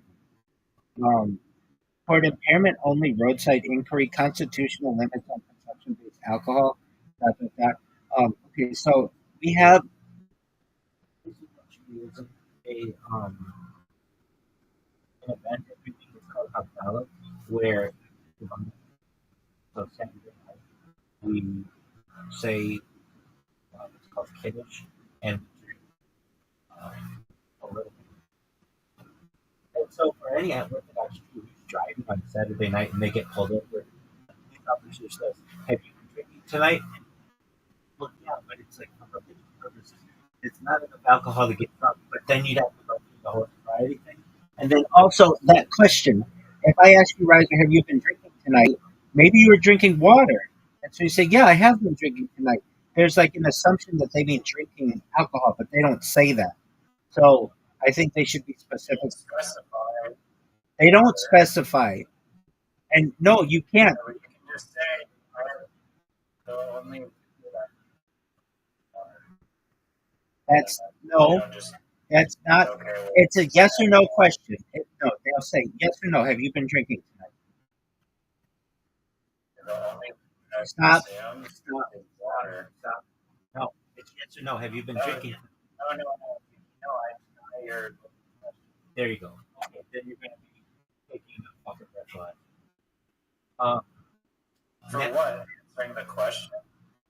You did not say. Why can't I say? You have to say no. I haven't been drinking. No, I can't. I ask the question. You mean alcohol? No. Once you start to get into that minutia, they are automatically going to start to make you do a sobriety test. That's what I'm saying. Wait. That's what no. Don't worry about their question. Their question should be, have you been drinking alcohol tonight to the point of intoxication? That should be their question. That's a fine question to ask. Yeah. That's all. Okay, next is towards systematic platform governance, data, portability rights, and account suspension. When your account is suspended and they say download your data, like you'll say, okay, I want to download my data, and then they'll say, okay, you'll get your data back like tomorrow or like in 48 hours or something. No, you should get your data back immediately. And if you lose your YouTube account, you should be able to download all the videos that you had on there and transfer them somewhere else or have them for yourself or whatever. It should not be like, no, we own this data now. That's not how it should be. Next up, for the procedural right of digital identity recovery, due process limits on finalized platform. Basically, even if you know your password and your ID and you all that other stuff, sometimes Google will not let you into your account or Instagram or whatever. And there should be a way that you should be able to go to someone and say, "Look, it's really me. No one else is going to pursue this as much as I am. I want to get into this account," and that should be allowed. Next is the structural neutrality thesis, why elite concentration should be analyzed, not personalized. It's basically the theory that if you ran a simulation of an economy 1,000 times over 1,000 times, if it's a capitalistic system without any type of control, a small amount of people will always control the larger amount of people. Next is a law and political economy argument on the emergent concentration of power in unconstrained, basically the same thing. Next is a financial.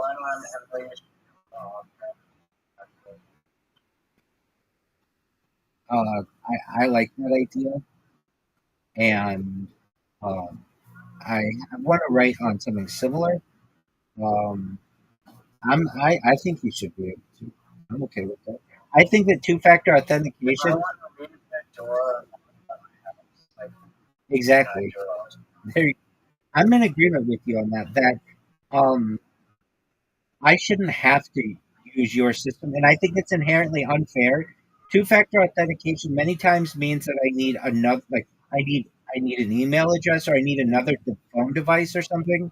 Not everybody has that. And on top of that, you need a phone plan, which you fucking text message. That's exactly right. $5 a month. That's exactly right. I'm going to write that one. Necessary to have a phone plan for two-factor authentication. We need a better way. I'm 100% agreement with you on that. That's going to be another one.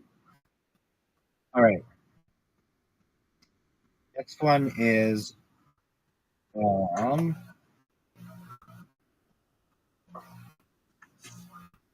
wrote all these. Okay.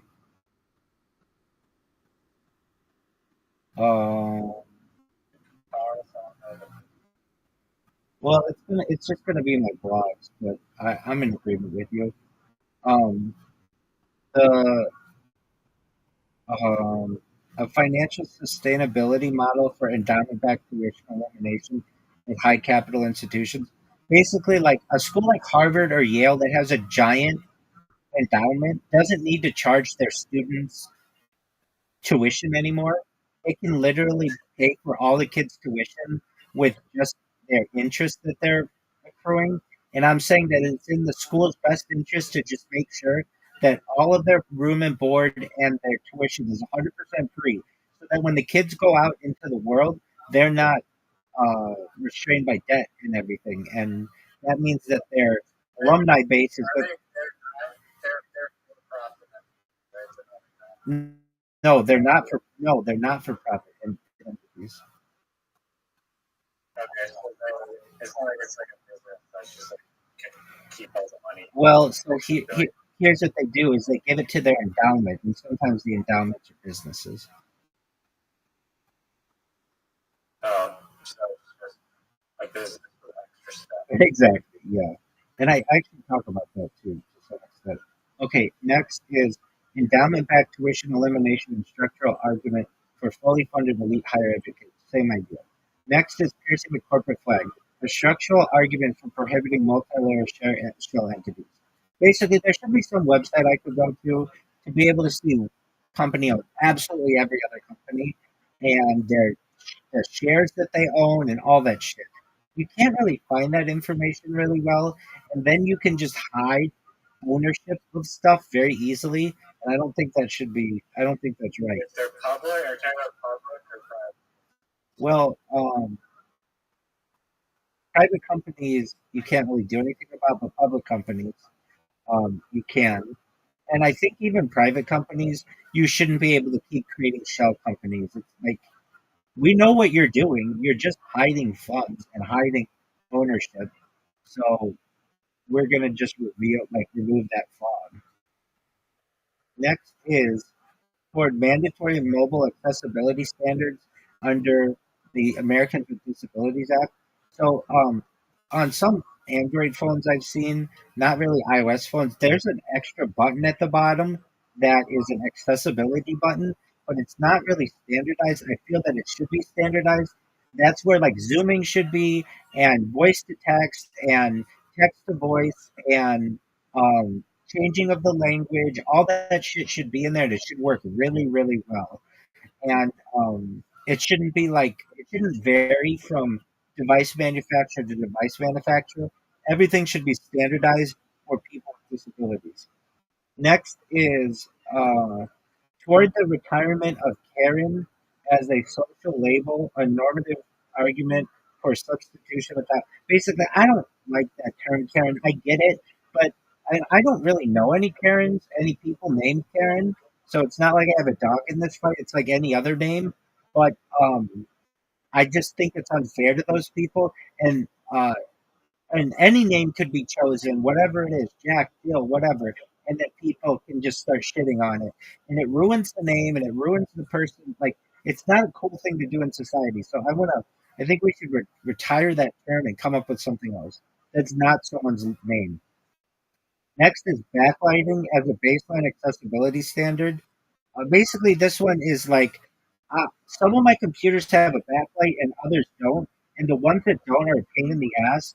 And just for everything, I think it should have backlights. Like it makes it easier to see shit. Next is a biomechanical argument for optimizing running back ball security finger force distribution. I have this theory that a running back should use their middle finger on the tip of the ball as they grip the football and not their index finger. I think it actually makes it stronger, and I've never heard this argument made in football, but I think it's important. Next is academic power and romantic relationships, a structural argument for prohibiting professor student relationships. Usually, you can't have a student professor relationship if the professor is teaching the. I'm saying so long as the student is at the school, they should not be able to be in a relationship. And the reason why is because it creates a power dynamic that I don't like. Now, there are arguments to be made like, well, what if the people were married before and they start to date or they start to go to school? There are arguments there, but okay. Next is power, consent, and structural coercion, a legal argument for criminalizing superior subordinate relationships. I not only think you shouldn't have a situation where you have a boss dating their employee. I think that should be in a legal relationship. Like you could get a misdemeanor for that because there's a power dynamic there that makes it unfair. Next is manager artist romantic relationships. Basically, if you know who Scooter Braun is, he's dating who's that bitch with the big tits? Sydney Sweetie, and there's an inherent unprofessionalism in that. Like basically, he's managing her money and dating her at the same time, and that can cause all kinds of issues. I don't think that should be allowed. Like if they want to date, that's fine, but then she should have a different manager. Next is intent as a foundational strength in legal responsibility. Basically, it's not this way in the United States law, and it should be that you should intend to break the law. If you didn't intend to break the law, then perhaps it's not a crime. Next is the expansion of threat and the need for threshold-based interpretive discipline. Like basically, everything could be considered a threat. The way someone looked at you, a microaggression, just like a dog whistle they use, and it's just like everybody needs to calm the fuck down when it comes to that term. The next is a defense of the sundress, simplicity, embodiment, and the clarity of design ease. I just like sundresses, and I made an article about it. The next is the mere exposure effect in media markets, advertising, consumer preference formation, and da da da. Next is the mere exposure effect and its evidentiary weight in law, markets, and institutional design. Next is from default female to developmental neutrality, clarifying embryological sex differentiation. This is the thing you and I talked about. We are actually not all default female at the beginning. I thought we were too, but that isn't scientifically correct. We're a neutral being. It's not like we're women that turn into men. Like I thought that was the case too, but apparently it's not. Like default is and penis. So It so it's not that it's not that it's not that it's not that it either goes to clitoris or goes to penis. There's a neutral being that we are at the beginning. but that doesn't further. Oh yeah, basically we're Default, that's exactly right. That's an excellent quote. Next is completing because I wanted to write an article. My article was all males have had a sex change before, they just don't realize it. It was like, no, that's not how that works. And I'm like, yes, it is. Blah blah blah. All the argument that you and I had, and I was like, no, that's like that's like an assumption people have, but it's not true. Okay, next is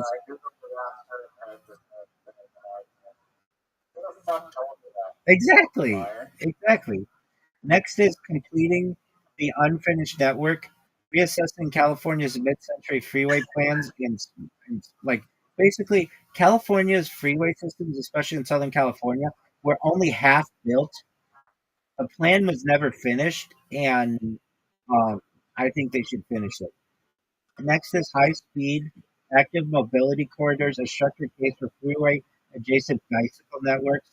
Next is the rotary engine and the efficiency paradox, the structural case for reassessing Wankel architecture. This is the Mazda 9 or whatever. Um, the global right to repair, a strong legal case for adoption and harmonization. Next is equal time in the fair dispatch, structural access to the public airwaves, and the erosion of fairness or something like that. Next is territorial status and constitutional subordination in Australia, a structural argument for state. That's basically making Northern Territory a state. Territorial statute and federal integration in Canada, a structural argument for provincial parity. Basically, this is making Nineveh and Northwest Territory and Yukon. Yeah, I'm banning comedy forever. I should. Very funny.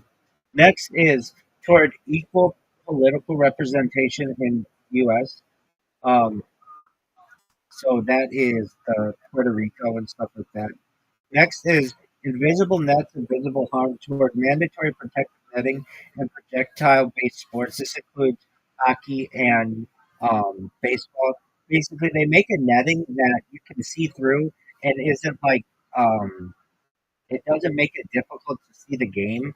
And I feel they should put this around all the stadium so that nobody gets hurt because people die from the baseballs and stuff hitting them.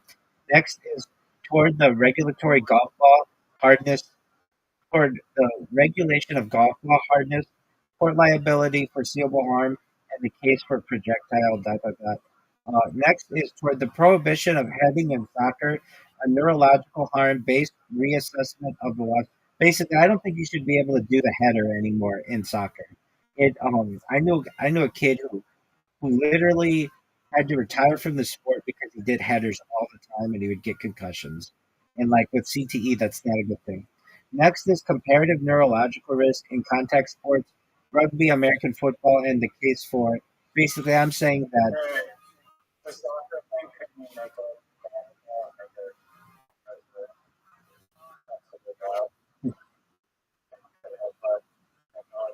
um, the idea is it's the speed at which your head is hitting the object, and there's no protection there.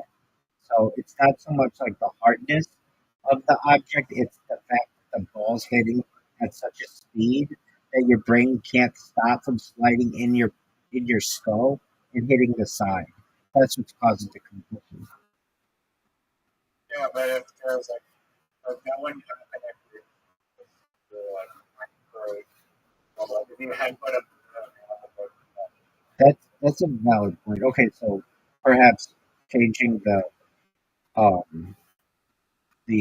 hardness of the ball, you're saying? yeah, we're just stuck in my head. That's another thought. That's another thought that I'm not against. Oh, let me flip that. Um, making us maybe a softer soccer ball so heading's allowed.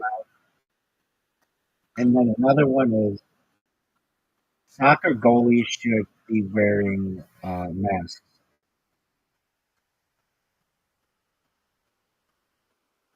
All right, next is fuck. Um, just a moment. I'm almost done, and I really appreciate you hearing all these because they're important to me. Obviously, I wrote like a whole lot today, and there are a lot of the discussions that we've had, and like you're coming up with really good things. On there should wear something. What is? I think every item on there should wear Okay, we can talk about that. Um, just a moment. Comparative neurological risk in contact sport. Okay, toward prohibition of unprotected boxing, neurological harm, institutional risk, and the limits. This is an interesting one. Boxing is the only state sanctioned activity where battery is allowed. In fact, it's mandated. Like hitting someone in the head is mandated, and it's state sanctioned. And I don't, I don't want to get rid of boxing, but I think they should have to wear the protective headgear like they wear in the Olympics.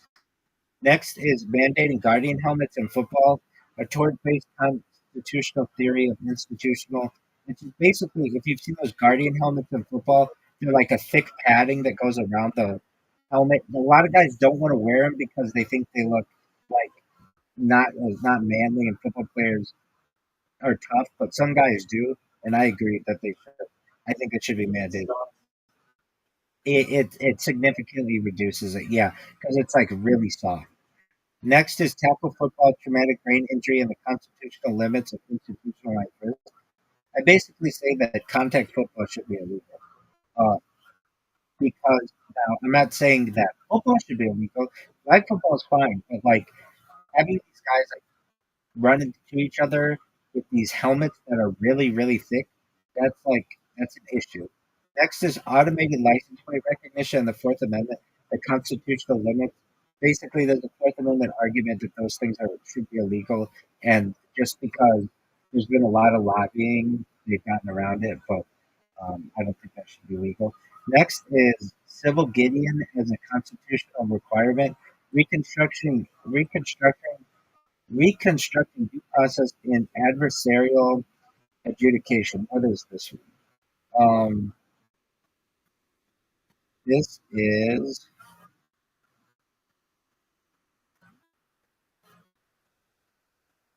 uh, oh, this is if I feel like if you're being sued in civil court and you don't have a lot of money, you should have an attorney that is provided to you, just like in a criminal case.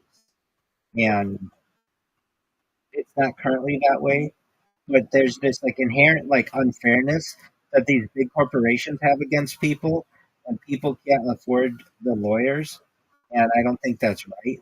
So the only reason why the people are losing is not because they're wrong, but because they don't have a lawyer to be able to represent them. Next is uniformity in legal citation systems, the proposal for national standardized citation regime. Basically, every state, every of all the 50 states, they all use different legal citation systems, and then the federal law uses a different one. And I just think that this should all be uniform.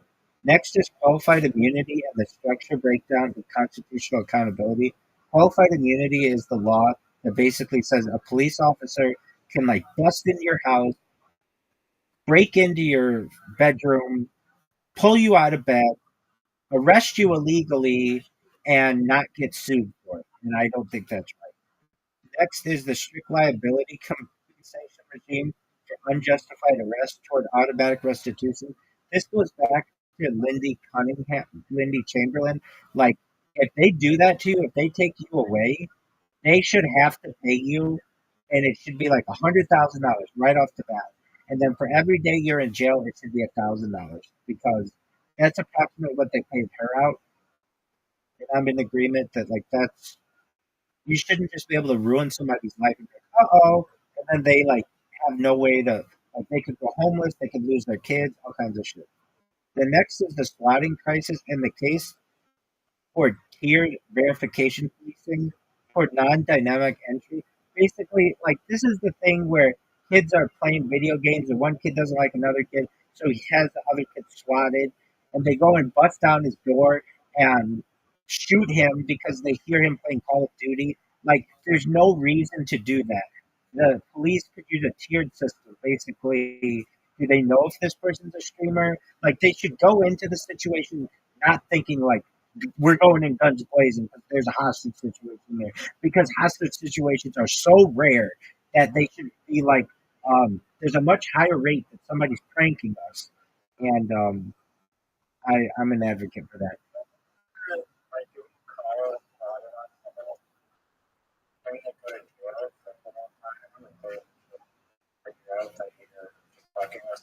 If you do it from India, there's no way they're going to get you.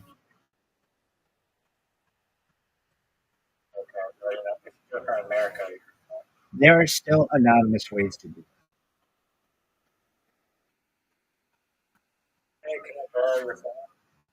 I mean, there's that. You could do it from a payphone.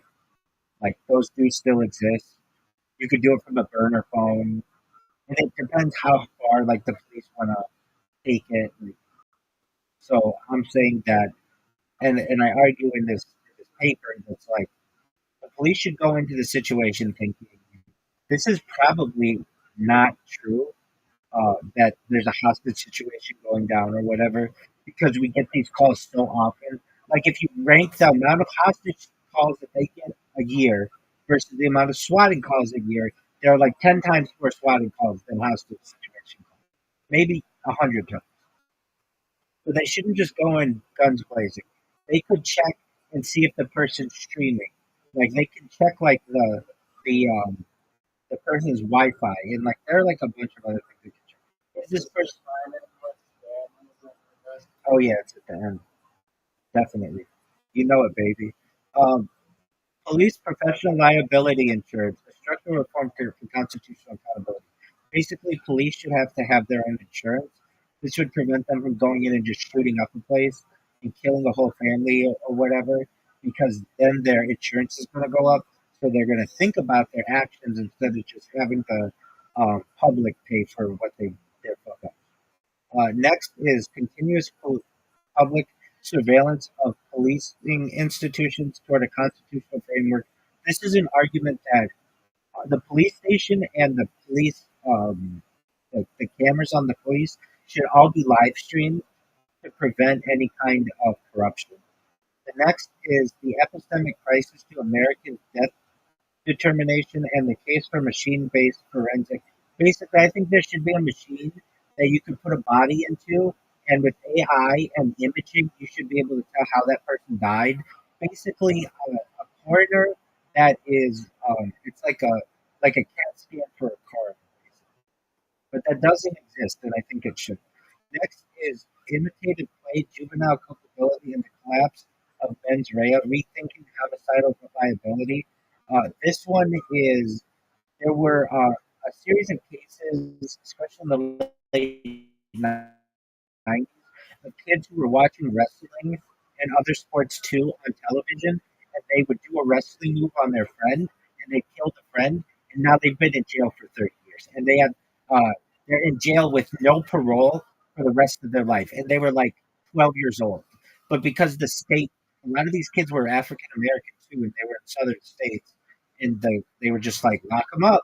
So like there have been kids who were like 12 years old who have life in prison in the United States, and I advocate for freeing those kids. The continued incarceration of juveniles for accidental peer-on-peer athletic deaths. So I want to change that.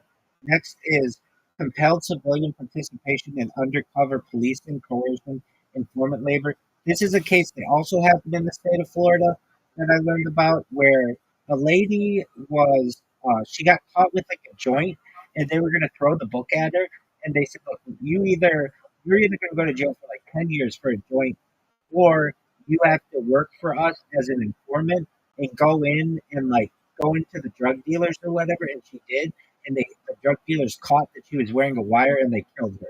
I think that should be illegal. You shouldn't be able to force someone to or like make a deal with someone to make them work for you.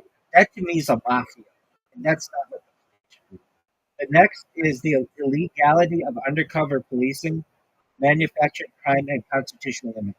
I don't think that police should be able to go undercover. And this, I'm not alone. When this was originally decided in the United States, it was very close that this should be an illegal policy, that you shouldn't be able to go undercover because there's too much of a temptation to do illegal shit. And also, um, it basically sometimes the police officer has to do illegal shit to like get on the inside. And I don't think that's right. I don't think police should be doing illegal shit. Next is manufactured distress, reclassifying monetized pranking of children and psychological abuse. I don't like these social media posts that are like parents pranking their kids. I think that's psychological abuse, and the parents are getting likes out of it and stuff. I'm not saying it should be. I'm not saying it should be illegal, but I'm saying that it should be promoted. Basically, as a society, we should say that's not cool. You're making your kid cry. Um, if you're making your kid cry and you're causing some kind of psychological issues, that's not harmless. So I'm in agreement with you. If there's no harm and you can see clearly that the kid isn't affected by it, I'm better with those. So I don't really like parents lying to their children. I'm kind of against that. But the ones that I really don't like are like, there's like a snake in a can or something, and the kid's screaming, and it's causing like psychological issues, and then the parents are benefiting of it because they put it on their social media and they get a bunch of likes on it. I don't think that's what you should do. You shouldn't be. I do say that. I say manufactured distress, reclassifying monetized pranking of children as psychological abuse, and like it has to cause psychological abuse, but I don't think that's cool. And it also causes the kid embarrassment and like they can't control it. I don't like that.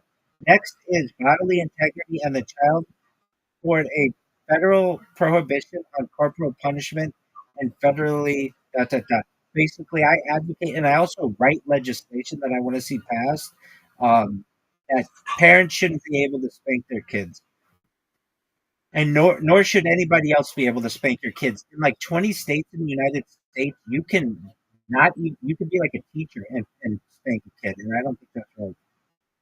Next up, moissanite and the reconfiguration of tombstones. We talked about that one. Next, after that is the latent hazard problem in ready-to-eat food design. Okay, we talked about this. You know, you're like, where's the spam? I I think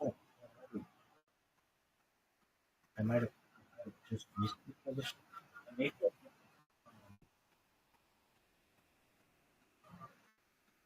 yeah, I did. I'm still struggling with the scam one um, because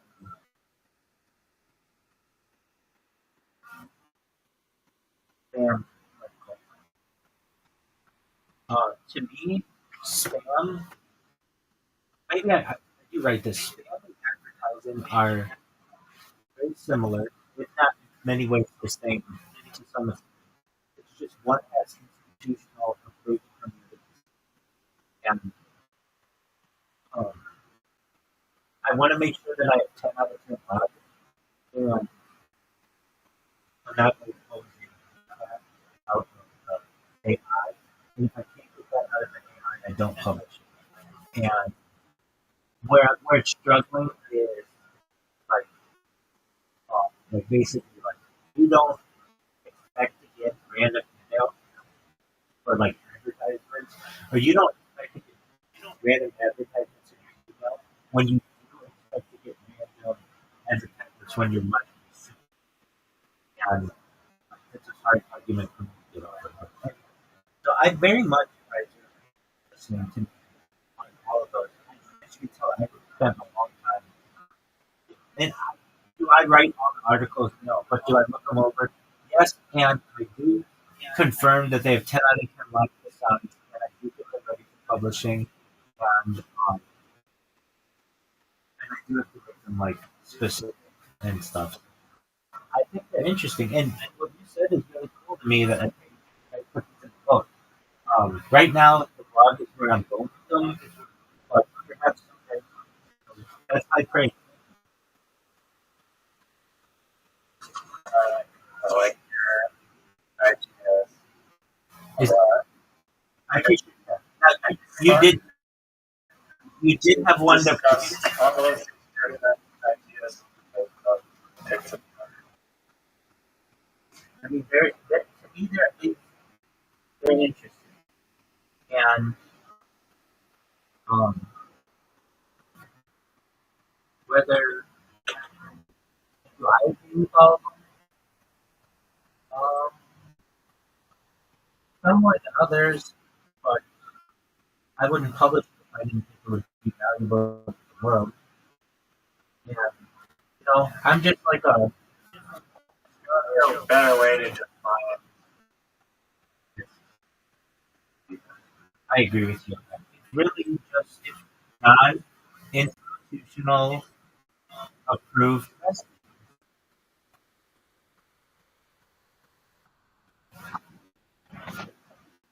Yeah. I mean,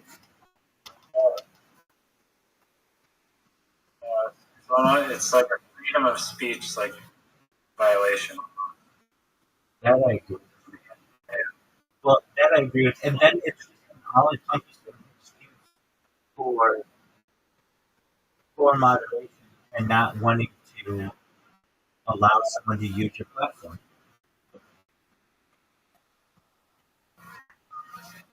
Yeah, I mean, or with like Twitter or something, they can easily make really long captures that like get response.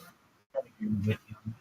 Um, okay, so you I started walk up. I went to walk up to every single person I see on the street, and I'll be like, "Hey, do you want a flyer? Come to my blah blah blah blah." yes, you do. But in the internet world, that's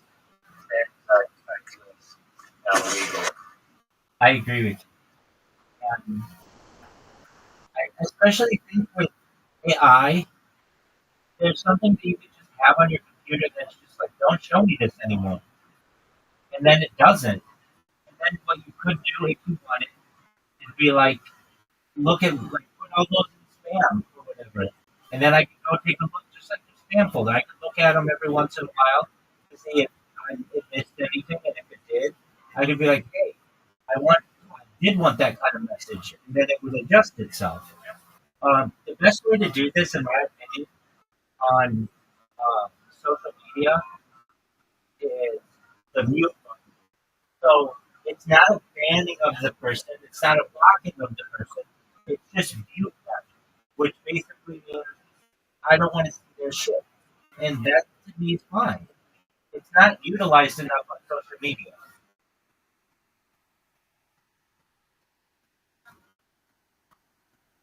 Yeah.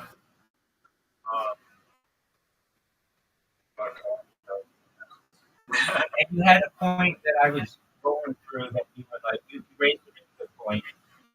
Well, the softer soccer ball, perhaps. Um, Here's another one.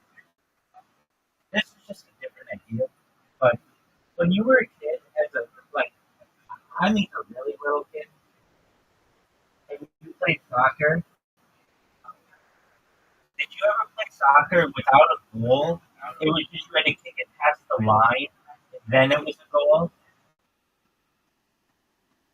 I don't want to go is No, line. a goal has like a net and bars and like a crossbar.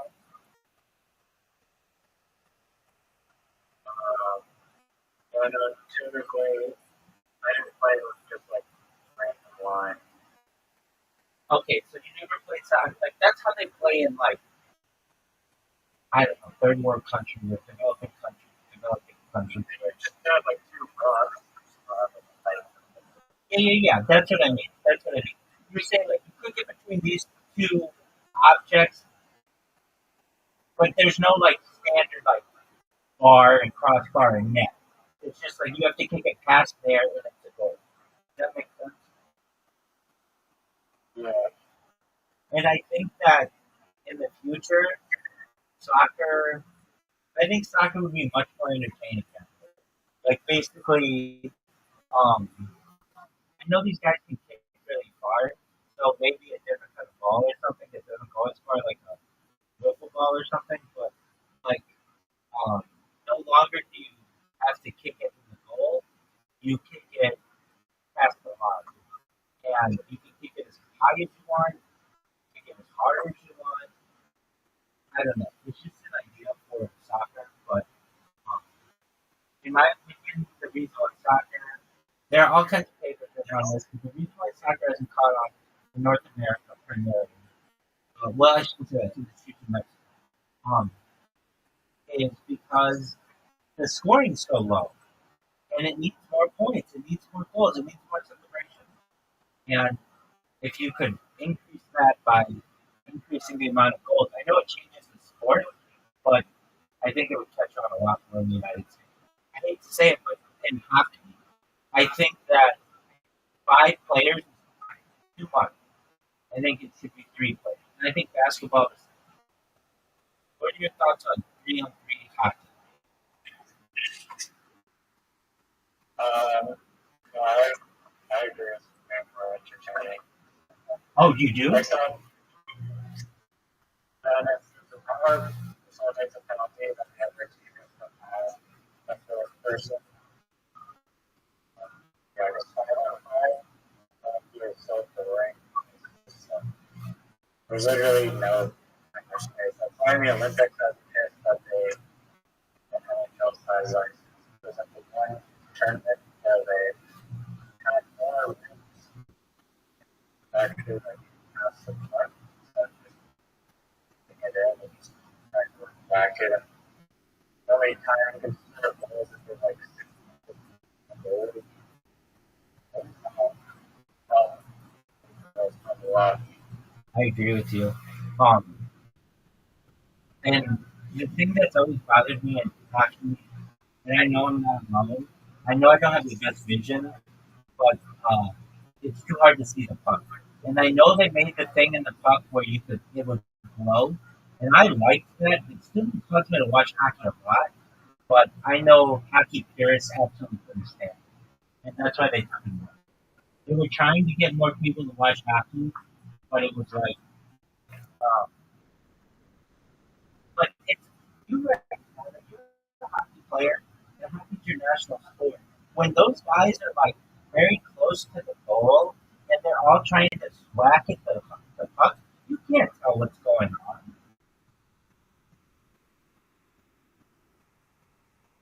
Yeah, no, yeah, exactly. And so that's why blowing puck makes it like, oh, I know what it is. So you can just follow it like that. But I know hockey players thought that was the worst idea ever. But to normies, it was like, oh, okay, well, this helps me to follow the puck. Okay, so I can't believe you got 3 on 3.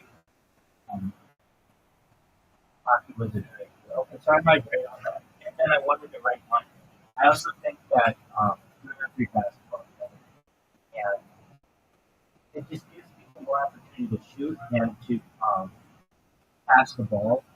And especially like when you think when basketball was first started, the guys weren't nearly as big as they are. And now they're so huge that it's like uh, it's just like they're too big. Or like one's too small. That's another thing. So hold on a second. 3 on 3 hockey, 3 on 3 basketball, soccer, line, more scoring. Soccer. Have you ever seen slam ball?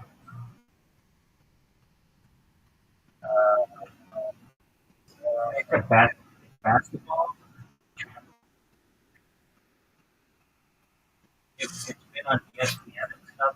Like the slam ball championships are on. And the guys jump like 25 feet in the air. They're like, they get way in the air and they can do like that. You get that. Like, they wear pants. You know? Anyway, it's like, it's a fascinating sport. And I feel like, and I think it's like 3 on 3. I'm almost sure you play 3 on 3.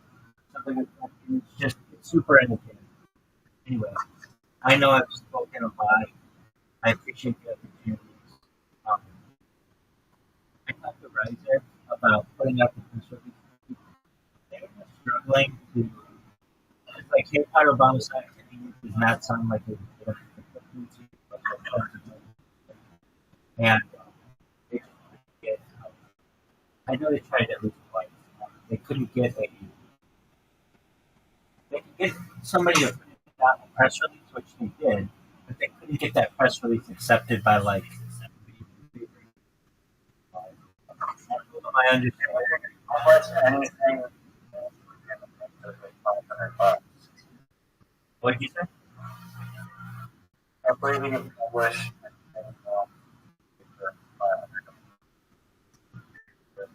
Right.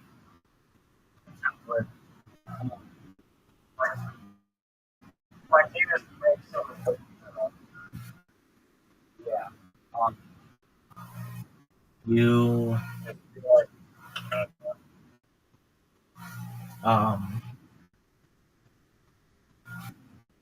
you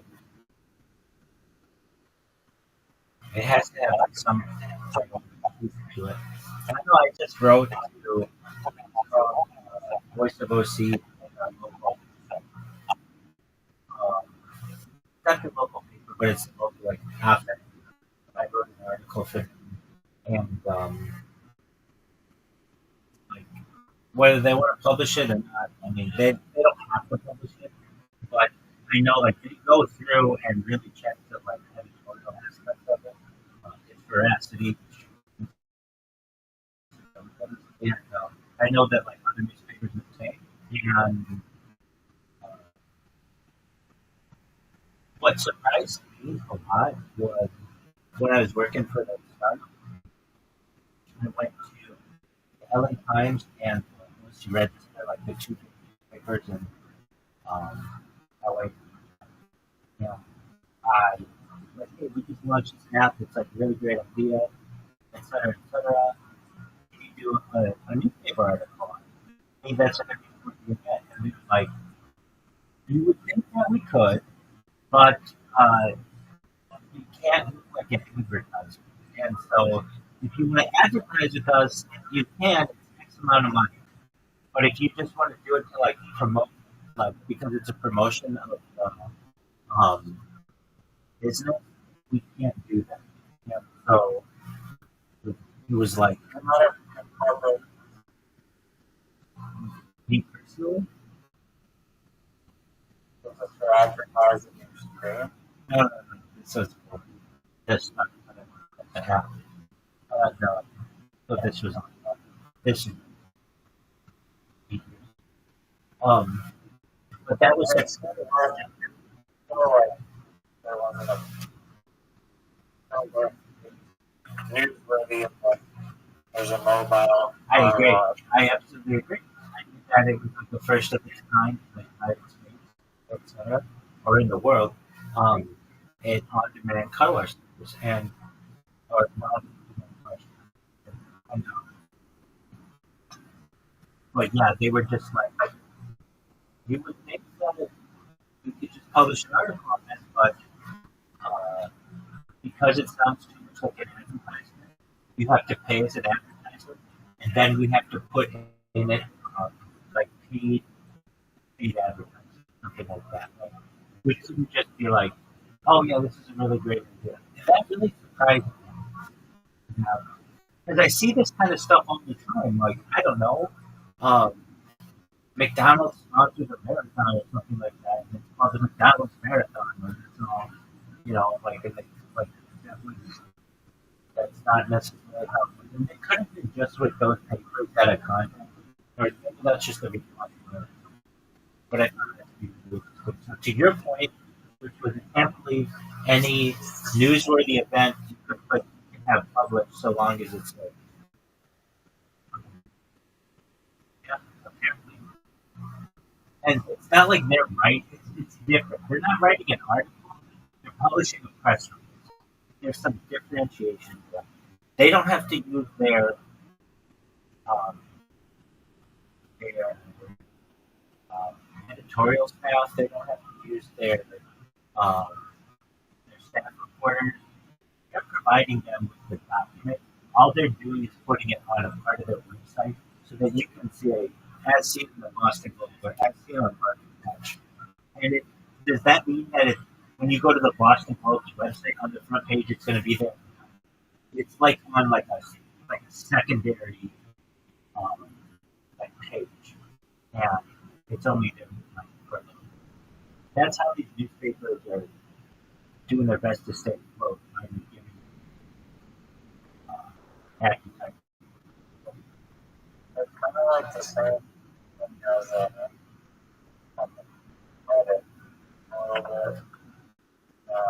I'm sitting at home content and like the woodworking Reddit, and like just doing like crazy people I shit like this guy's good with target fucking making like boxes and stuff and go down shit. Because there's a temple and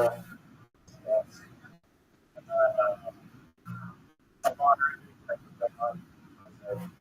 I know you're not allowed to talk about it. I know. Are you serious?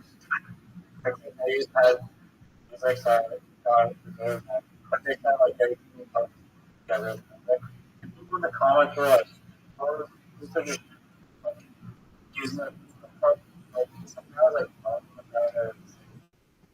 and that's the one guy replying, like, this person turned the volume. Exactly.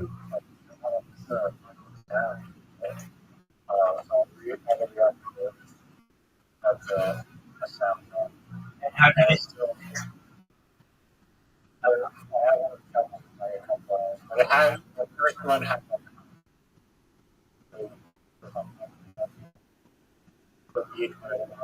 Okay, check it again.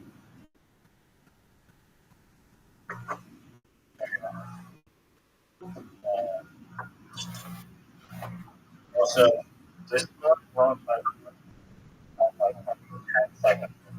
So, I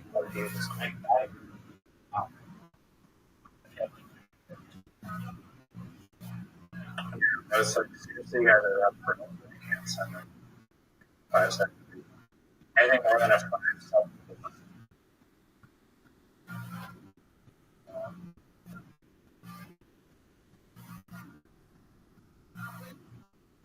Also, a wood carving people are digging it. So yeah, let's I know notifications. Someone actually, oh, that's what I was going to ask. I want people in the crowd to think of which artist this is. I don't know, Caribbean or AI. Yes. I don't think that guy is reading. Okay. But is it like, can I go and know the work? Like, people are really, but I want you to know, good artists, this is not how you say it, man. Can I make a better comment? Like, I'm really wanting to get some, know why on my work, it's not allowed me to state my name. That's no. I wouldn't do that. Usually, in that case, the you know how you can have links on Reddit. That's how you would put that stuff, and then people would vote for you. But your like a bio I have to yeah, yeah, you get 5 links. So if you really want to help your friend, do that. How do I get the links to my bio? you go to your profile. There are 5 links. Yeah, you just put his Instagram. Okay. What would you do without me, man?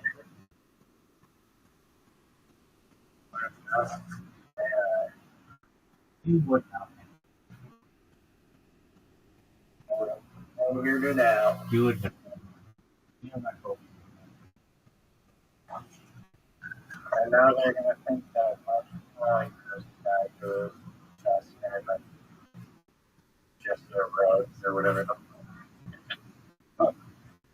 These are a bunch of comments.